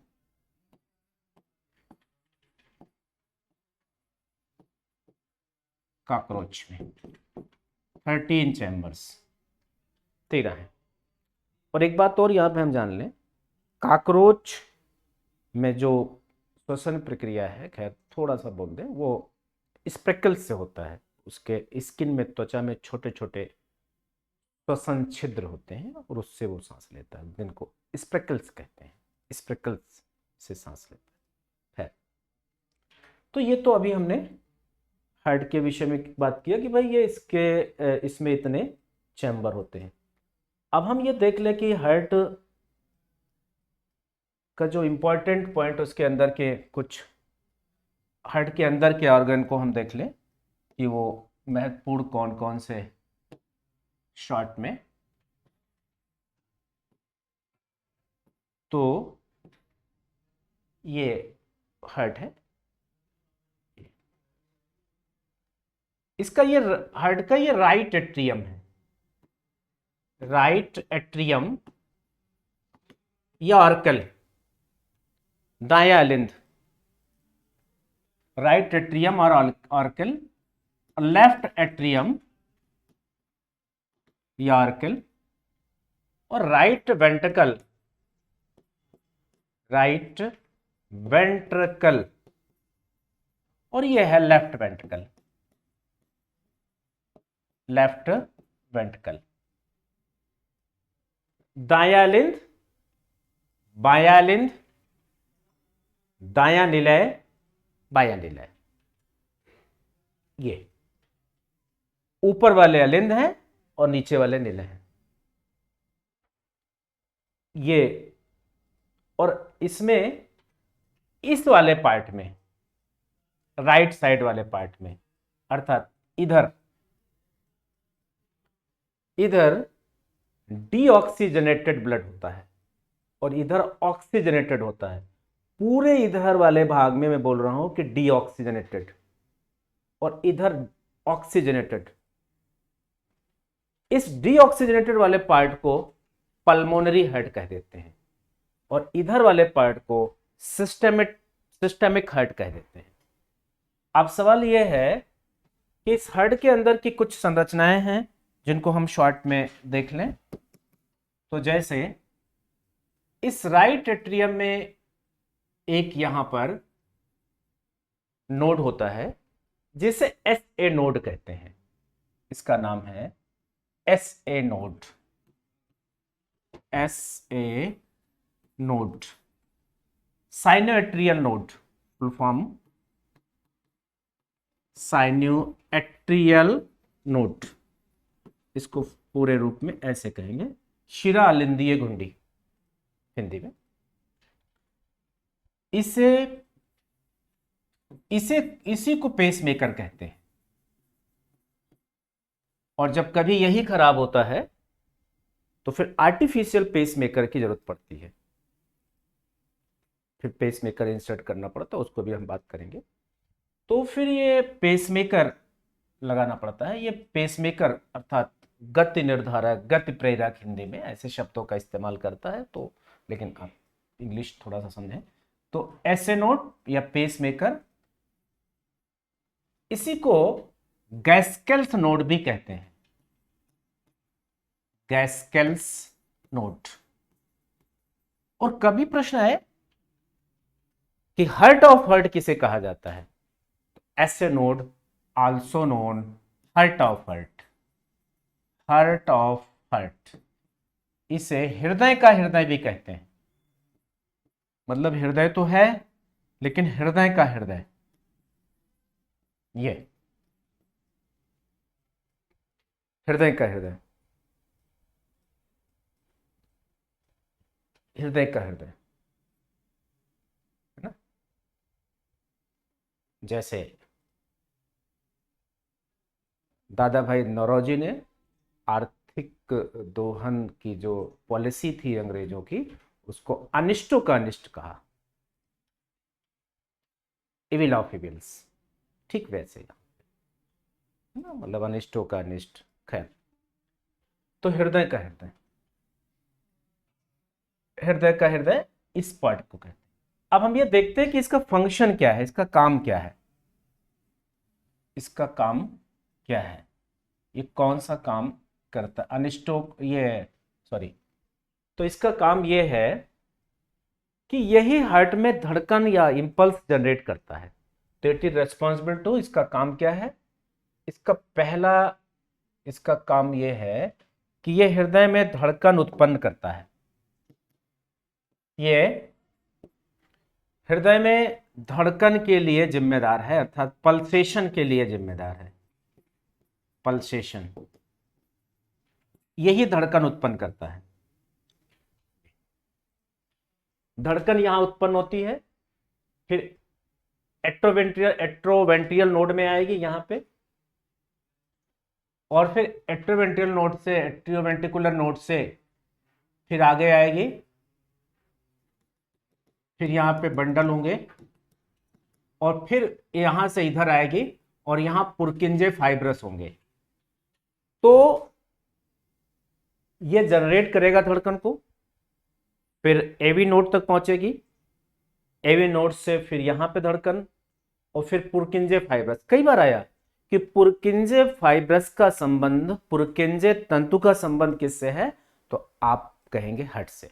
तो पुरकिंजे फाइब्रस बेसिकली इसी वेंट्रिकल के ये इसमें पाए जाते हैं। ये पुरकिंजे फाइब्रस है।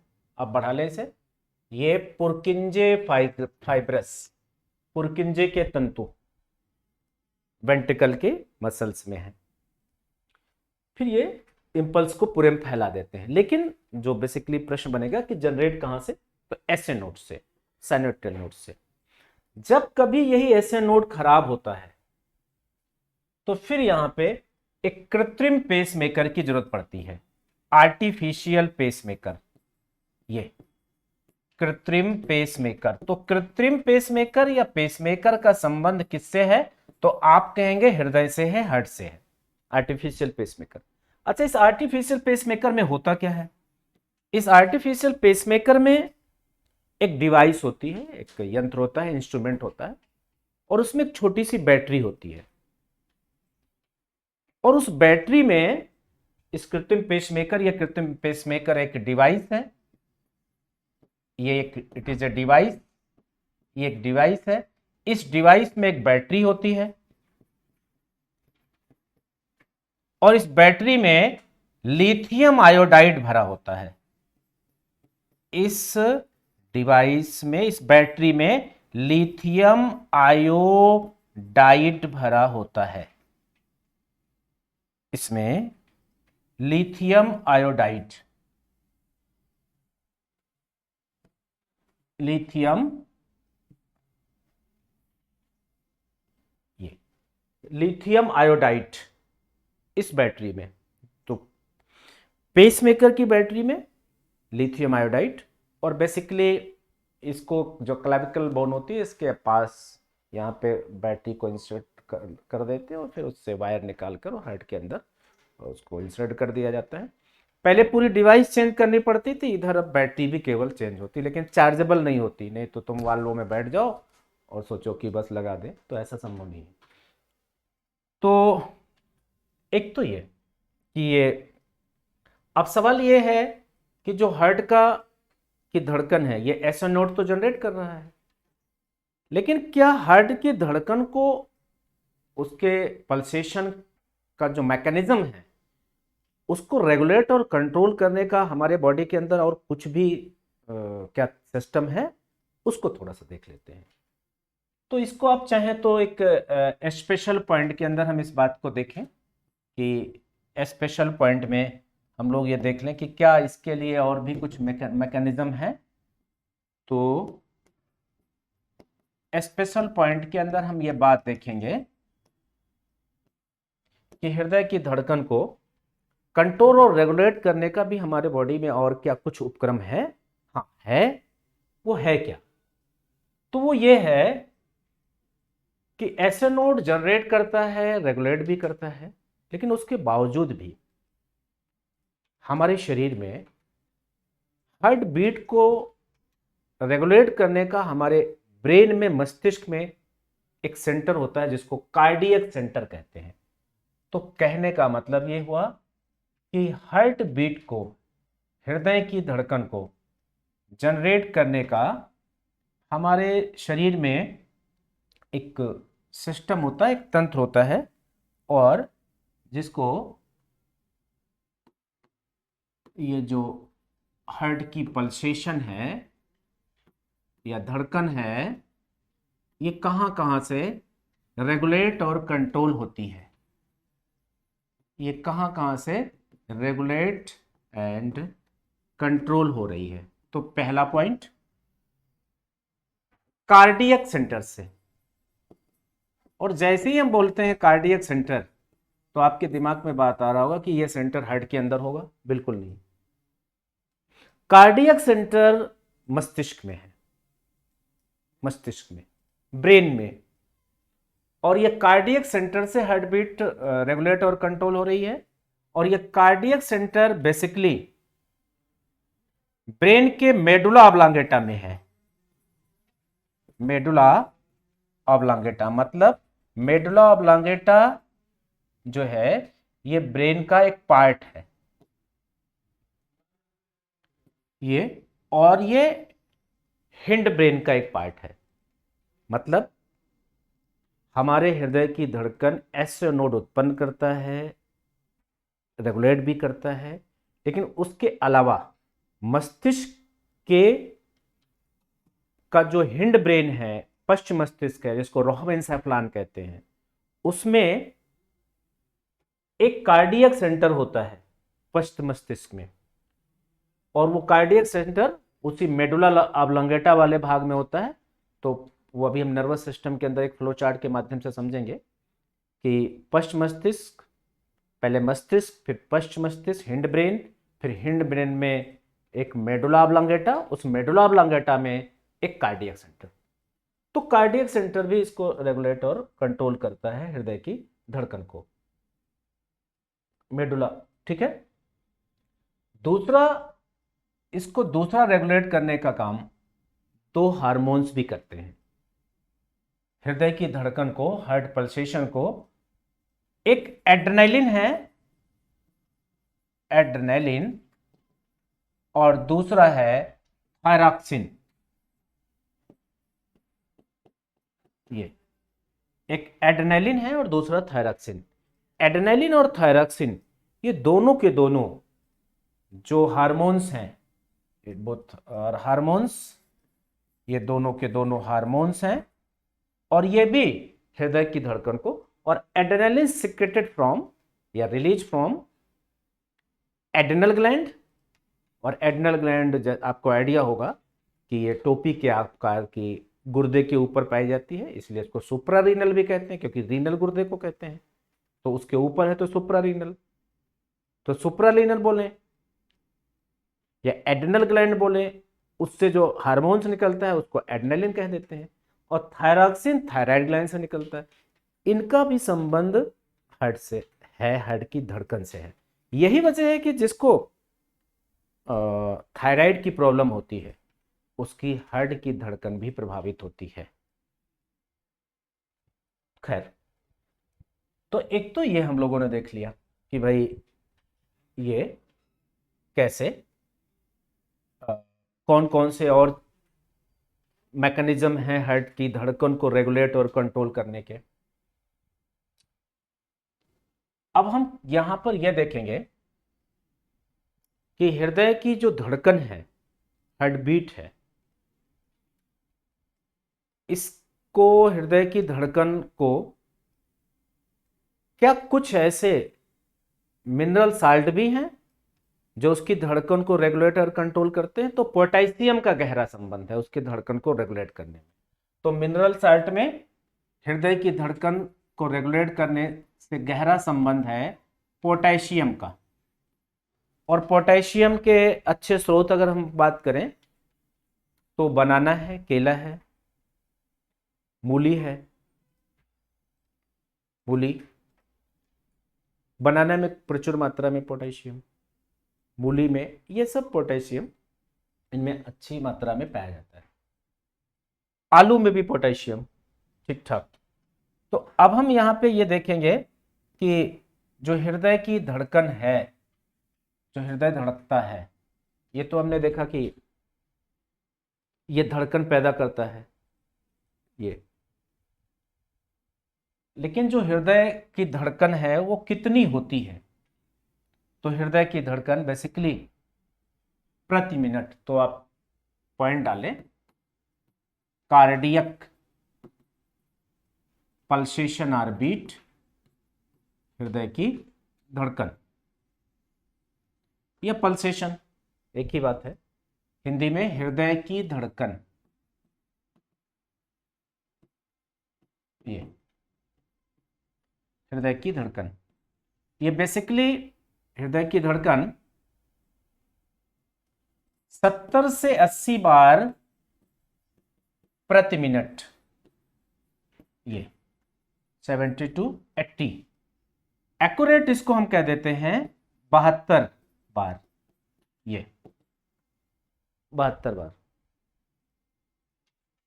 70 to 80 या 72 बार।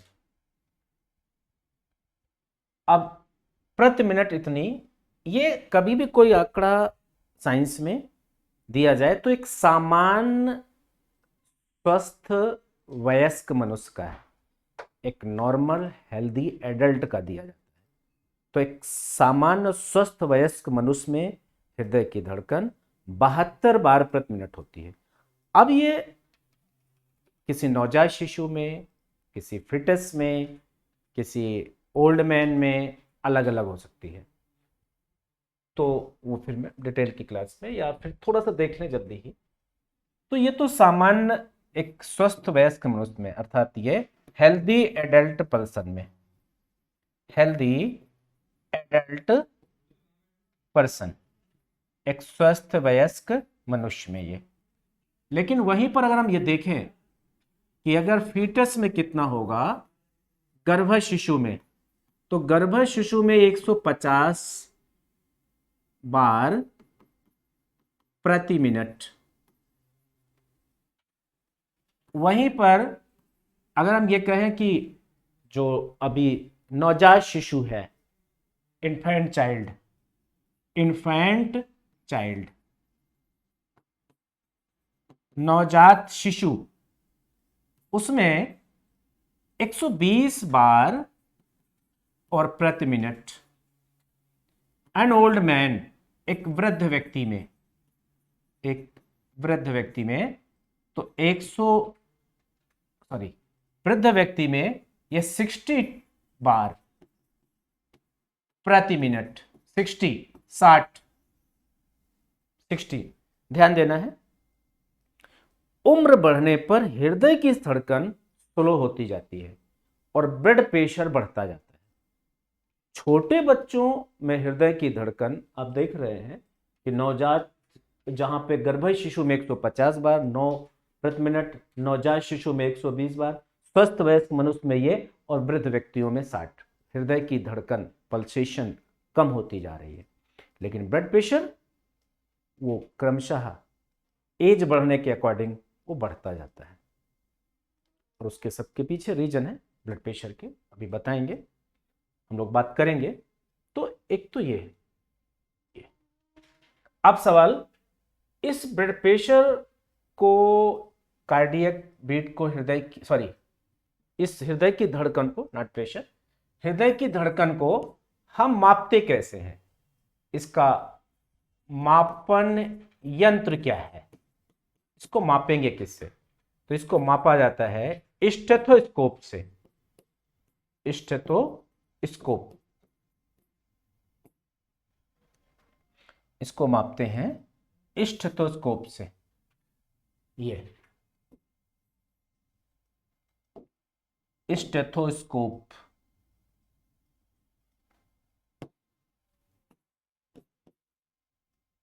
स्टेथोस्कोप ये। और इस स्टेथोस्कोप का आविष्कार, यू कैन से इन्वेंटेड बाय, इसका आविष्कार लेनाक ने किया। स्टेथोस्कोप का आविष्कार लेनाक, कहीं कहीं ये लेनी भी लिखा मिलेगा तो आप परेशान नहीं होइएगा, लेनाक या लेनी। तो स्टेथोस्कोप इन्वेंटेड बाय लेनाक, लेनी, और जिसका प्रयोग हृदय की धड़कन को मापने में किया जाता है। जब हम हृदय की धड़कन की बात कर रहे हैं कि स्टेथोस्कोप से देखते हैं, तो ऐसी स्थिति में, और जब हम बहुत एक्सरसाइज करते हैं, हार्ड वर्क करते हैं, दौड़ते हैं, तो धड़कन बढ़ जाएगी। हाइपर पायरेक्सिया की कंडीशन में भी हृदय की धड़कन बढ़ जाती है, अर्थात जब व्यक्ति को बुखार है, टेम्परेचर है, या हम डर जाए, तो एक अलग अलग कंडीशन, वो कंडीशनल है सब। खैर, हम यहां पे ये देखेंगे कि क्या हृदय की धड़कन को किसी नाड़ी से भी हम जान सकते हैं कि कितनी होती है? तो हाँ, एक ही नाड़ी नहीं, जो सुपरफिशियल लेवल पे होती है, कोई भी आर्टरी, उससे जान सकते हैं, यहां से भी जान सकते हैं। लेकिन बेसिकली जिससे मेजर करते हैं डॉक्टर, जब आपके इस हाथ में थंब को नीचे करके और 3 उंगलियों से ऐसे आपकी रिस्ट में, कलाई में ऐसे देखते हैं, तो वो हृदय की धड़कन ही, और वो रेडियल आर्टरी से वो उसकी धड़कन को ही महसूस करते हैं। जितनी बार हृदय धड़क रहा है उतनी बार इसमें भी धड़क रहा है। इसका मतलब ये निकला कि हार्ट बीट बराबर पल्स रेट। एक पॉइंट यहां ये निकल कर आएगा कि हार्ट बीट बराबर पल्स रेट। मतलब क्या निकला? जितनी बार हृदय धड़केगा उतनी बार नाड़ी की भी धड़कन होगी। हृदय धड़कन या हृदय धड़कन बराबर नाड़ी दर, ये बात है इसका। मेडिकल में ये तो आप समझते हैं कि ये सावधान जनगणमन वाली भूमिका है, लेकिन मेडिकल में एनाटॉमिकल कंडीशन उसकी ये होती है, पाम को आगे करेंगे, और पाम को जब आगे करेंगे, हथेली को आगे करेंगे, तो अंगूठे के साइड वाली, यहाँ पे 2 बोन है, यहाँ पे 1 बोन है, ह्यूमरस है, ये ह्यूमरस का हेड है, और वह स्कैपुला या स्पाइन बोन के साथ ग्लेनाइड कैविटी में टच है, और यहाँ पे 2 बोन है। अंगूठे के साइड वाली बोन अल्ना है, सॉरी रेडियस है, और इधर साइड की अल्ना है। ये रेडियस है अंगूठे के साइड वाली, अर्थात एक्सटर्नल बोन रेडियस, और इनर बोन अल्ना, यहाँ 2 बोन है। तो ये जो अंगूठे की साइड की बोन है, जिसको रेडियस कहते हैं, उसके बगल में जो धमनी है उसी को रेडियल धमनी कहते हैं। तो पल्स रेट बेसिकली जो देखी जाती है, नाड़ी दर जो देखी जाती है, वो रेडियस आर्टरी से देखी जाती है, रेडियल आर्टरी। कहने का मतलब यह है कि नाड़ी दर बराबर, हार्ट बीट बराबर नाड़ी दर अर्थात पल्स रेट, और पल्स रेट रेडियल आर्टरी से, रेडियल धमनी से देखा जाता है। और रेडियल धमनी रेडियस बोन के बगल में होती है, और रेडियस बोन हाथ की एक बोन है, ऐसा समझना। तो रेडियल आर्टरी से भी हम देख सकते हैं। क्लियर? अब सवाल हम यहां पे और देखेंगे कि क्या ऐसे नोड के अतिरिक्त हम यहां पे कि उस हर्ट वाले पार्ट में क्या ऐसे नोड के अतिरिक्त भी और कुछ चीजें हैं, तो उसमें और भी चीजें हैं। ये तो अभी हम लोगों ने ऐसे नोड देखा। इस ऐसे नोड के अतिरिक्त यहां पर हम ये देखेंगे कि यहां पे एक धमनी है जो यहां से निकलती है और पूरे शरीर में ब्लड को ले जाती है, पूरे शरीर में ब्लड को ले जाती है, यहां से ये पूरे शरीर में ब्लड को ले जाती है, और इसी को बोलते हैं महाधमनी, आर्टा। और यही मानव शरीर की सबसे मोटी और बड़ी धमनी है ये। तो हम लोग यहाँ पे कुछ पॉइंट पे बात करेंगे। तो जैसे आप लोग एक पॉइंट डालें कि महाधमनी, ऐसे नोट के बाद महाधमनी, आर्टा, ये आर्टा, ये मानव शरीर की सबसे बड़ी धमनी है, largest artery of human body. ये मानव शरीर की सबसे बड़ी धमनी है, और ये पूरे शरीर में रुधिर को पहुंचाने का काम करती है। इसका काम है पूरे शरीर में रुधिर को पहुंचाना। ये ऊपर जाकर के 2 भागों में बटेगी, फिर इधर राइट साइड में, इधर लेफ्ट साइड में। इसका मतलब यह निकला कि पूरे शरीर में ब्लड ये हार्ट के लेफ्ट पार्ट से, और वो भी लेफ्ट वेंट्रिकल से जा रहा है। इसका मतलब इसकी ओरिजिन कहां से होती है? इसकी ओरिजिन हो रही है, इसकी ओरिजिन हो रही है लेफ्ट वेंट्रिकल से। यही प्रश्न आ चुका है कि एरोटा कहां से निकलता है, तो आप कहेंगे लेफ्ट वेंट्रिकल से, अर्थात बाएं निलय से, बायां निलय से ये यहां से निकल रहा है। और यही मानव शरीर की सबसे बड़ी धमनी है। पहला पॉइंट तो ये निकला। अब दूसरा, हम यहां पर यह देखेंगे कि क्या कुछ धमनियां और हैं जो फेफड़े को ब्लड ले जाती, वो यहां से निकलेंगी। ये फेफड़े को ब्लड ले जाती है, ये फेफड़े को ब्लड ले जाएंगी।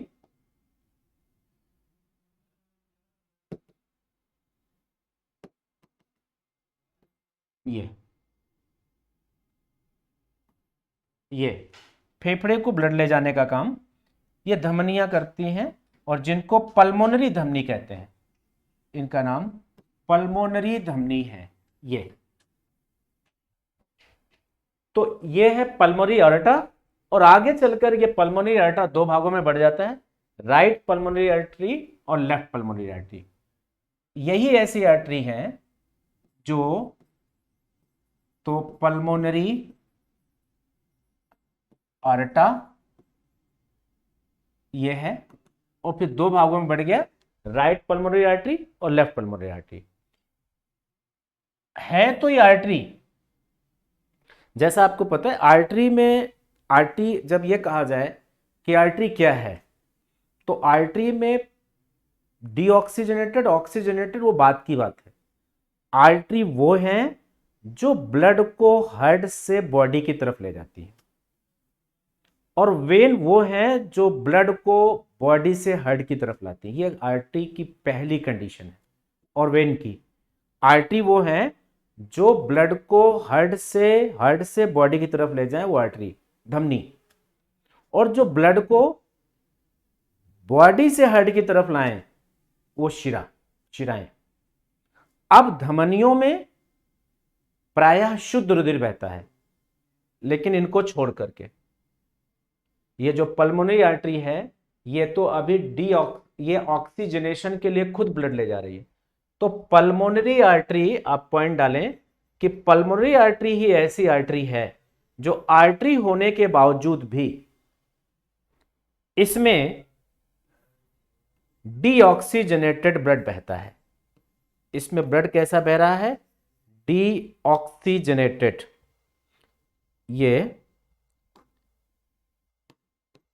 डीऑक्सीजनेटेड ब्लड इसमें बह रहा है, जबकि ये डीऑक्सीजनेटेड ब्लड इसमें सर्कुलेट हो रहा है, जबकि ये है धमनी। तो पल्मोनरी धमनी ऐसी धमनी है जिसमें डीऑक्सीजनेटेड ब्लड बहता है। ऐसे ही शिरा जो फेफड़े से ब्लड हार्ट में लाती है, उसे पल्मोनरी, एक्चुअली पल्मोनरी का मतलब ही है फेफड़ा। फेफड़े का दूसरा नाम प्लूरा है, और उस प्लूरा से पल्मोनरी शब्द बना हुआ है। तो कभी भी है पल्मोनरी, तो वहां आपको फेफड़ा समझ लेना है।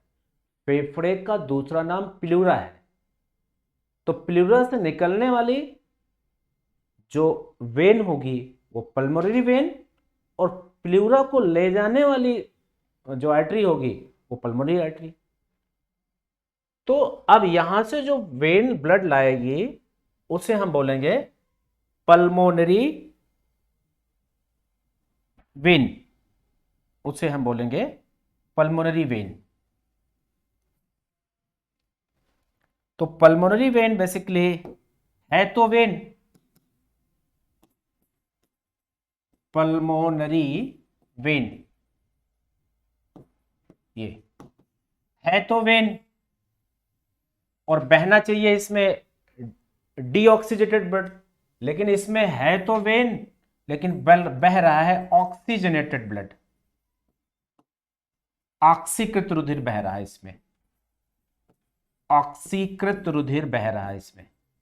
यही एक्सेप्शन है, यही अपवाद है, और खूब पूछ रहा है एग्जाम में, इसको बहुत आता है, दोनों प्रश्न खूब आते हैं। पूछेगा ऐसी कौन सी आर्टरी है जो है तो आर्टरी मगर उसमें डीऑक्सीजनेटेड ब्लड बहता है, तो आप कहेंगे पल्मोनरी आर्टरी। और ऐसी कौन सी वेन है तो वेन मगर उसमें ऑक्सीजनेटेड ब्लड बहता है, सर्कुलेट होता है, तो आप कहेंगे पल्मोनरी वेन। ठीक है। अब इसके अतिरिक्त हम लोग और देखेंगे कि इस हार्ट के अंदर क्या और भी कुछ इस ऑर्गन है, और हैं तो फिर उनको हम देख लें। इस हार्ट के जो इधर से ये ब्लड पूरे में ले जा रही है पूरे शरीर में, अभी हम लोगों ने देखा कि ये एरोटा जो जा रहा है पूरे शरीर में, हार्ट को खुद भी तो ब्लड काम करने के लिए, हार्ट पूरे बॉडी में ब्लड सर्कुलेट करता है लाइक ए पंपिंग स्टेशन, लेकिन उसको सुचारू रूप से काम करने के लिए उसकी मांसपेशियों को, उसकी मसल्स को तो खुद तो ब्लड चाहिए।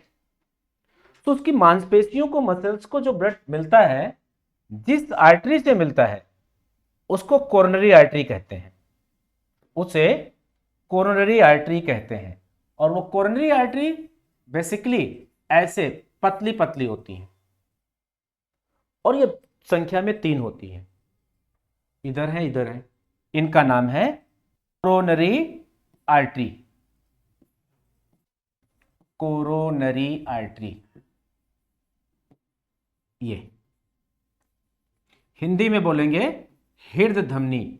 और ये प्रश्न भी आ चुका है कि हृदय की मांसपेशियों को, हृदय की मसल्स को, हृदय की दीवार को रुधिर का संभारण या रुधिर की आपूर्ति, सप्लाई ऑफ ब्लड कौन सी आर्टरी करती हैं?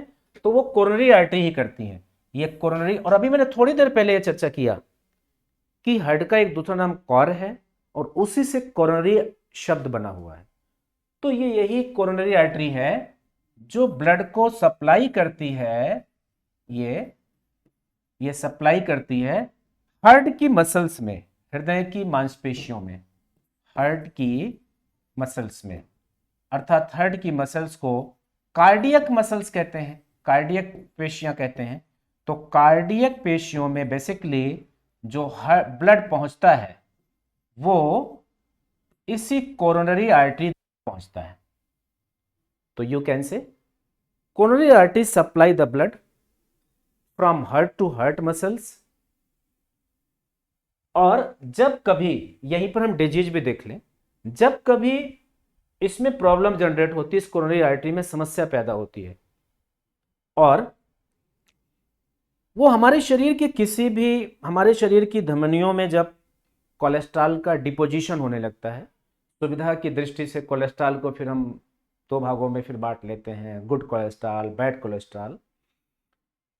तो जब बैड कोलेस्ट्रॉल का डिपोजिशन होने लगता है, जमाव होने लगता है आर्टरी में, शरीर के किसी भी आर्टरी में, तो जाहिर सी बात है कि वो आर्टरी थोड़ी सी प्रभावित होगी, नैरो होगी।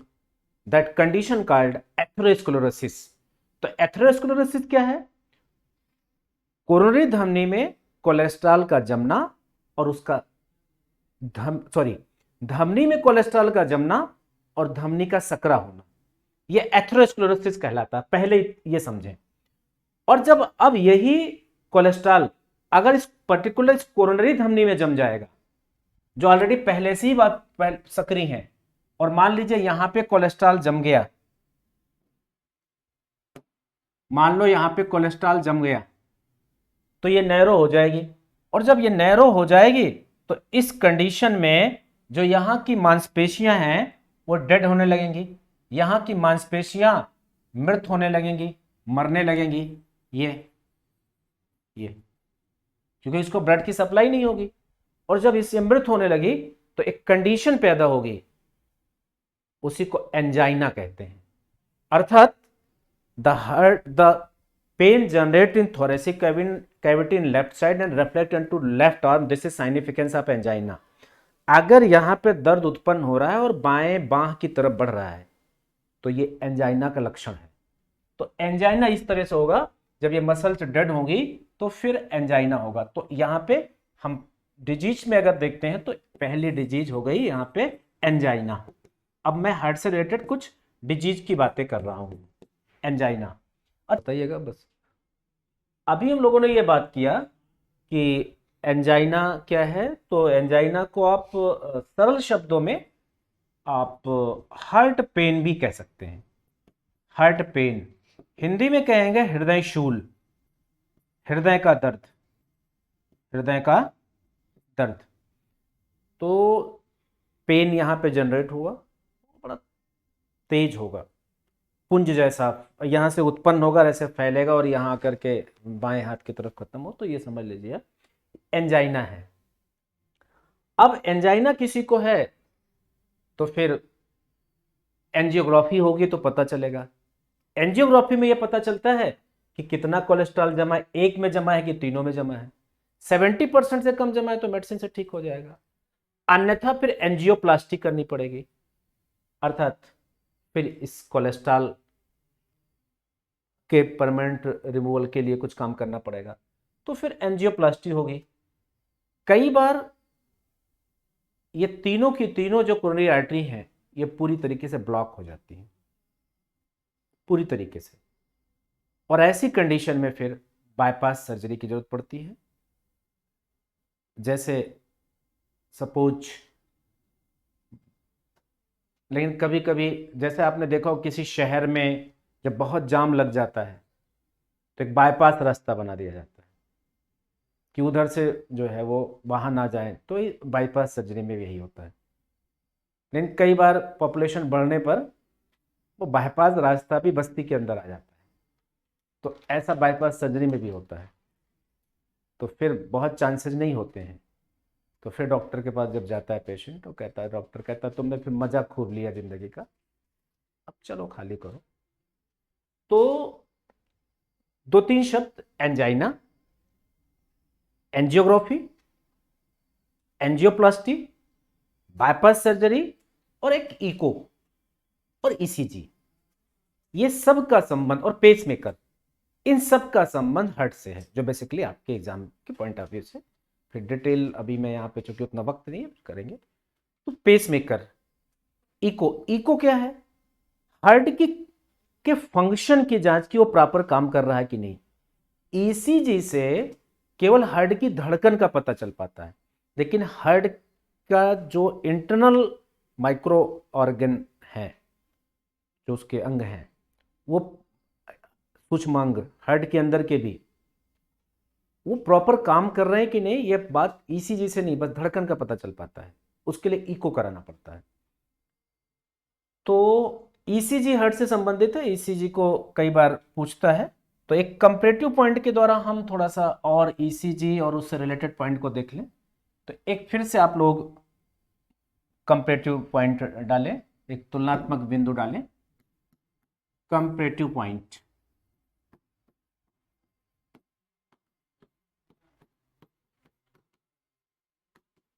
तुलनात्मक बिंदु, इस तुलनात्मक बिंदु के अंदर हम ये देखेंगे कि पहला तो अभी ईसीजी क्या है। ईसीजी शॉर्ट में ईसीजी, ईईजी और ईओजी और ईएमजी, ये कुछ शब्द हैं, एब्रिविएशन हैं यहां पे। तो इन एब्रिविएशंस के हम फुल फॉर्म देख लें और फिर इनका संबंध देख लें किससे है। तो इसका तो electrocardiography, electrocardiography, and this test is related to heart. जैसा अभी हम लोगों ने देखा कि इस टेस्ट का संबंध किससे है? हार्ट से संबंधित है। This test related to heart, यह हृदय से संबंधित है। वैसे ईईजी, इलेक्ट्रोइंसेफलोग्राफी, इलेक्ट्रोइंसेफलोग्राफी, ये इलेक्ट्रोइंसेफलोग्राफी, इसका संबंध, this test related to brain, brain, ये मस्तिष्क से संबंधित जांच है, ईईजी। और मैंने अभी थोड़ी देर पहले बोला कि ब्रेन का दूसरा नाम इंसेफ्लान भी है, तो ये देखिए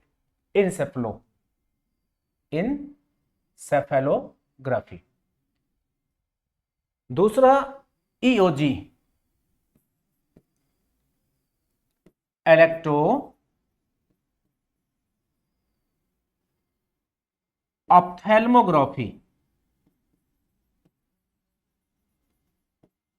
इलेक्ट्रोऑप्थेल्मोग्राफी, इसका संबंध आंख से है। कहीं भी आप थैल्मो शब्द लगा रहे तो आप समझ लेना आंख से कुछ जुड़ी हुई बात है। अपथैल्मो, आकुलो, आकुलर, अपथैल्मो, आंख से रिलेटेड बात हो रही है। ईएमजी, इलेक्ट्रोमायोग्राफी, इलेक्ट्रोमायोग्राफी, इसका संबंध मसल से है, मांसपेशियों से संबंधित जांच है ये। मसल्स, मांसपेशियां, कहीं भी मायो लगा हो, मायोग्राफी, तो समझ लेना कि मांसपेशियों से संबंधित बात हो रही है। तो ये मांसपेशियों से संबंधित जांच है। तो ये कुछ जांच ईसीजी, ईईजी, ईओजी, ईएमजी। अब हम इसके बाद हम लोग ब्लड प्रेशर पे बात कर लें, और आज के इस टॉपिक का ये एक अंतिम बात होगी, अंतिम पॉइंट है। तो अब हम बात करेंगे ब्लड प्रेशर पे, रुधिर दाब, ब्लड प्रेशर, रुधिर दाब या रक्तचाप कह देते हैं। रुधिर दाब या रक्तचाप, ये क्या है? जैसा भी हम लोगों ने थोड़ी देर पहले देखा कि इसकी खोज ये सबसे पहले स्टीफन हेल्स ने किया था। स्टीफन हेल्स ने किया था, ये स्टीफन हेल्स। अब ब्लड रुधिर वाहिनियों में एक प्रेशर के साथ बहता है जिसे ब्लड प्रेशर कहते हैं, रुधिर दाब कहते हैं। ये ब्लड प्रेशर बेसिकली, रुधिर दाब 120/80 mm Hg होता है। 120/80 mm Hg, ये ध्यान रखना है। बड़ी वाली डिजिट ऊपर है, ये गलती नहीं करना कि एक बार मैंने एक बच्चे से पूछा भाई क्या किया, तो वहां एक ऑप्शन में 80/120 भी होगा। तो मैंने पूछा इसको ही क्यों तुमने किया? कहा सर वो बचपन में मैंने पढ़ा था, हमारे सर ने मैथ में पढ़ाया था कि भिन्न में हर सदैव बड़ा होता है। गलती नहीं करना है, यहां पर यह समझना है कि 120 जो है ये ऊपर होगा और 80 ऊपर होगा। अब यहां हम ये देखेंगे कि ये mm क्या है, Hg क्या है। और एक बात और यहां पे अगर देख लें तो और अच्छी बात होगी, ये 120/80 S/D ऐसे कर लें तो mm Hg। अब यहां पर जो S है ये तो सिस्टोलिक प्रेशर है, it is a systolic pressure, ये एक सिस्टोलिक प्रेशर है। हिंदी में कहें तो प्रकुंचन दाब, जब heart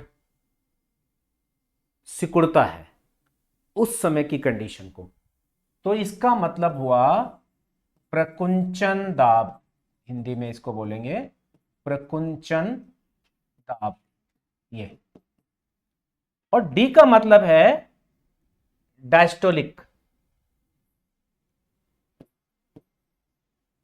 diastolic pressure, diastolic pressure अर्थात अनुशीतलन दाब। अनुशीतलन का मतलब होता है फैलाव, अनुशीतलन दाब, ये है डी का मतलब। तो अनुशीतलन दाब 80 होता है। कभी अकेले पूछ ले कि ब्लड प्रेशर में प्रकुंचन दाब कितना है 120, अनुशीतलन दाब कितना है 80, ये, और इन दोनों के बीच के दाब का अंतर कितना है, तो इन दोनों के बीच के दाब का अंतर जाहिर सी बात है कि 40। यहां पर m क्या है, mm का मतलब यहां पर है, mm का मतलब यहां पर है मिलीमीटर, और hg का मतलब यहां पर है hg, hg का मतलब यहां पर है hg, पारा या पारद या मरकरी, कुछ भी कहें, पारा या पारद या मरकरी, ये यहां पर hg का मतलब है। तो रुधिर दाबमापी यंत्र जो स्फिग्मोपेनोमीटर है, जिसमें 120/80 ये रुधिर दाब होता है, इसमें mmHg जो प्रदर्शित किया जाता है, इसमें आप समझ रहे हैं कि hg क्या है, पारा या पारद, mm क्या है, मिलीमीटर है, s सिस्टोलिक प्रेशर है और d डायस्टोलिक प्रेशर है। तो पारा या पारद ये इसका मतलब, और आप जानते हैं कि पारा एक लिक्विड धातु है, एक पारा क्या है, एक धातु है और एक द्रव धातु है पारा, और पारा की अधिकता से होने वाला रोग आपको पता है, आइडिया होगा, मिनीमाटा रोग। अगर किसी के शरीर में पारा या मरकरी ज़्यादा हो जाए तो उससे उत्पन्न जो रोग होगा उसको मिनीमाटा कहेंगे, और ये पहली बार जापान के मिनीमाटा शहर में देखा गया।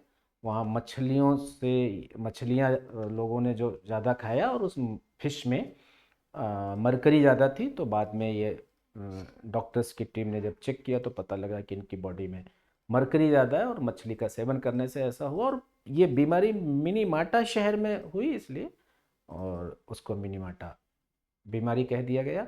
और बेसिकली इस बीमारी में जो मिनीमाटा डिजीज है, जो पारे की अधिकता से होती है, इसमें नर्वस सिस्टम डैमेज होता है, तंत्रिका तंत्र प्रभावित होता है। इसका मतलब ये निकला कि पारा की अधिकता से नर्वस सिस्टम डैमेज होगा। तो अब रुधिर दाबमापी यंत्र को, जो रुधिर दाबमापी यंत्र है, इसे जो इंस्ट्रूमेंट है ये, कि जो रुधिर दाबमापी यंत्र है जिससे कि हम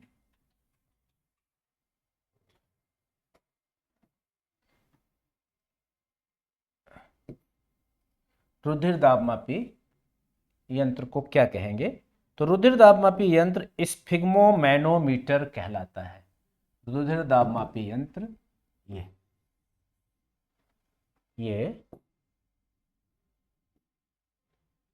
इसका जो यंत्र है, मापक यंत्र, रुधिर दाब को मापने का यंत्र स्फिग्मोमैनोमीटर कहलाएगा। स्फिग्मोमैनोमीटर, ये रुधिर दाबमापी यंत्र स्फिग्मोमैनोमीटर। अब सवाल यह है कि ये जो एक स्फिग्मोमैनोमीटर है, जिससे रुधिर को, इसको बीपी इंस्ट्रूमेंट भी शॉर्टकट में कह देते हैं, बीपी इंस्ट्रूमेंट भी कह सकते हैं इसको, बीपी इंस्ट्रूमेंट। और बेसिकली इस बीपी इंस्ट्रूमेंट रुधिर दाबमापी यंत्र में इसका आविष्कार, दिस इंस्ट्रूमेंट इन्वेंटेड बाय, इसका आविष्कार रीवा रॉकी ने किया। इसका आविष्कार रीवा रॉकी ने किया, ये इसका आविष्कार रीवा रॉकी ने किया। अब हम ये देखेंगे कि बेसिकली ब्लड प्रेशर दो होते हैं, high blood pressure, low blood pressure. Sodium blood pressure को हाई करता है और पोटेशियम ब्लड प्रेशर को मेंटेन करता है। तो दो बातें यहां पे, कि ब्लड प्रेशर से रिलेटेड दो बातें, बीपी से रिलेटेड, और आज की क्लास का अभी ये हम लोगों का अंतिम पॉइंट है कि बीपी को इंक्रीज करने का काम, बीपी को बढ़ाने का काम ये सोडियम करता है। Sodium, sodium. और जैसा आप जानते हैं कि सोडियम, नमक में सोडियम क्लोराइड पाया जाता है, सोडियम और नमक में सोडियम ठीक ठाक होता है। इसलिए ब्लड प्रेशर जिसका हाई होता है उसको नमक ना लेने की या बहुत ही माइन्यूट मात्रा में लेने की डॉक्टर सलाह देते हैं। तो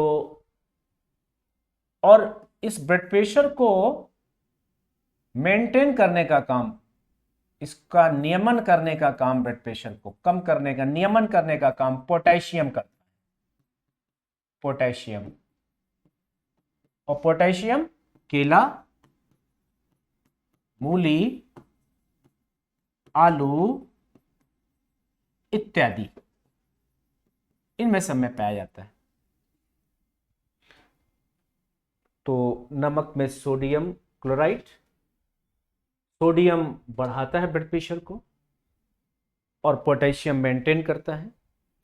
सोडियम अगर लंबे समय तक किसी का ब्लड प्रेशर हाई होता है, अगर ब्लड प्रेशर हाई है तो फिर एक तो उसका रीनल डैमेज होगा, गुर्दे डैमेज होंगे, और फिर ब्रेन हैमरेज के भी चांस होते हैं। इसलिए ब्लड प्रेशर को नियमित रखना चाहिए, ये आवश्यक है। आज की इस क्लास में हम लोग इतना ही, यहीं तक बात कर रहे हैं। Thank you very much.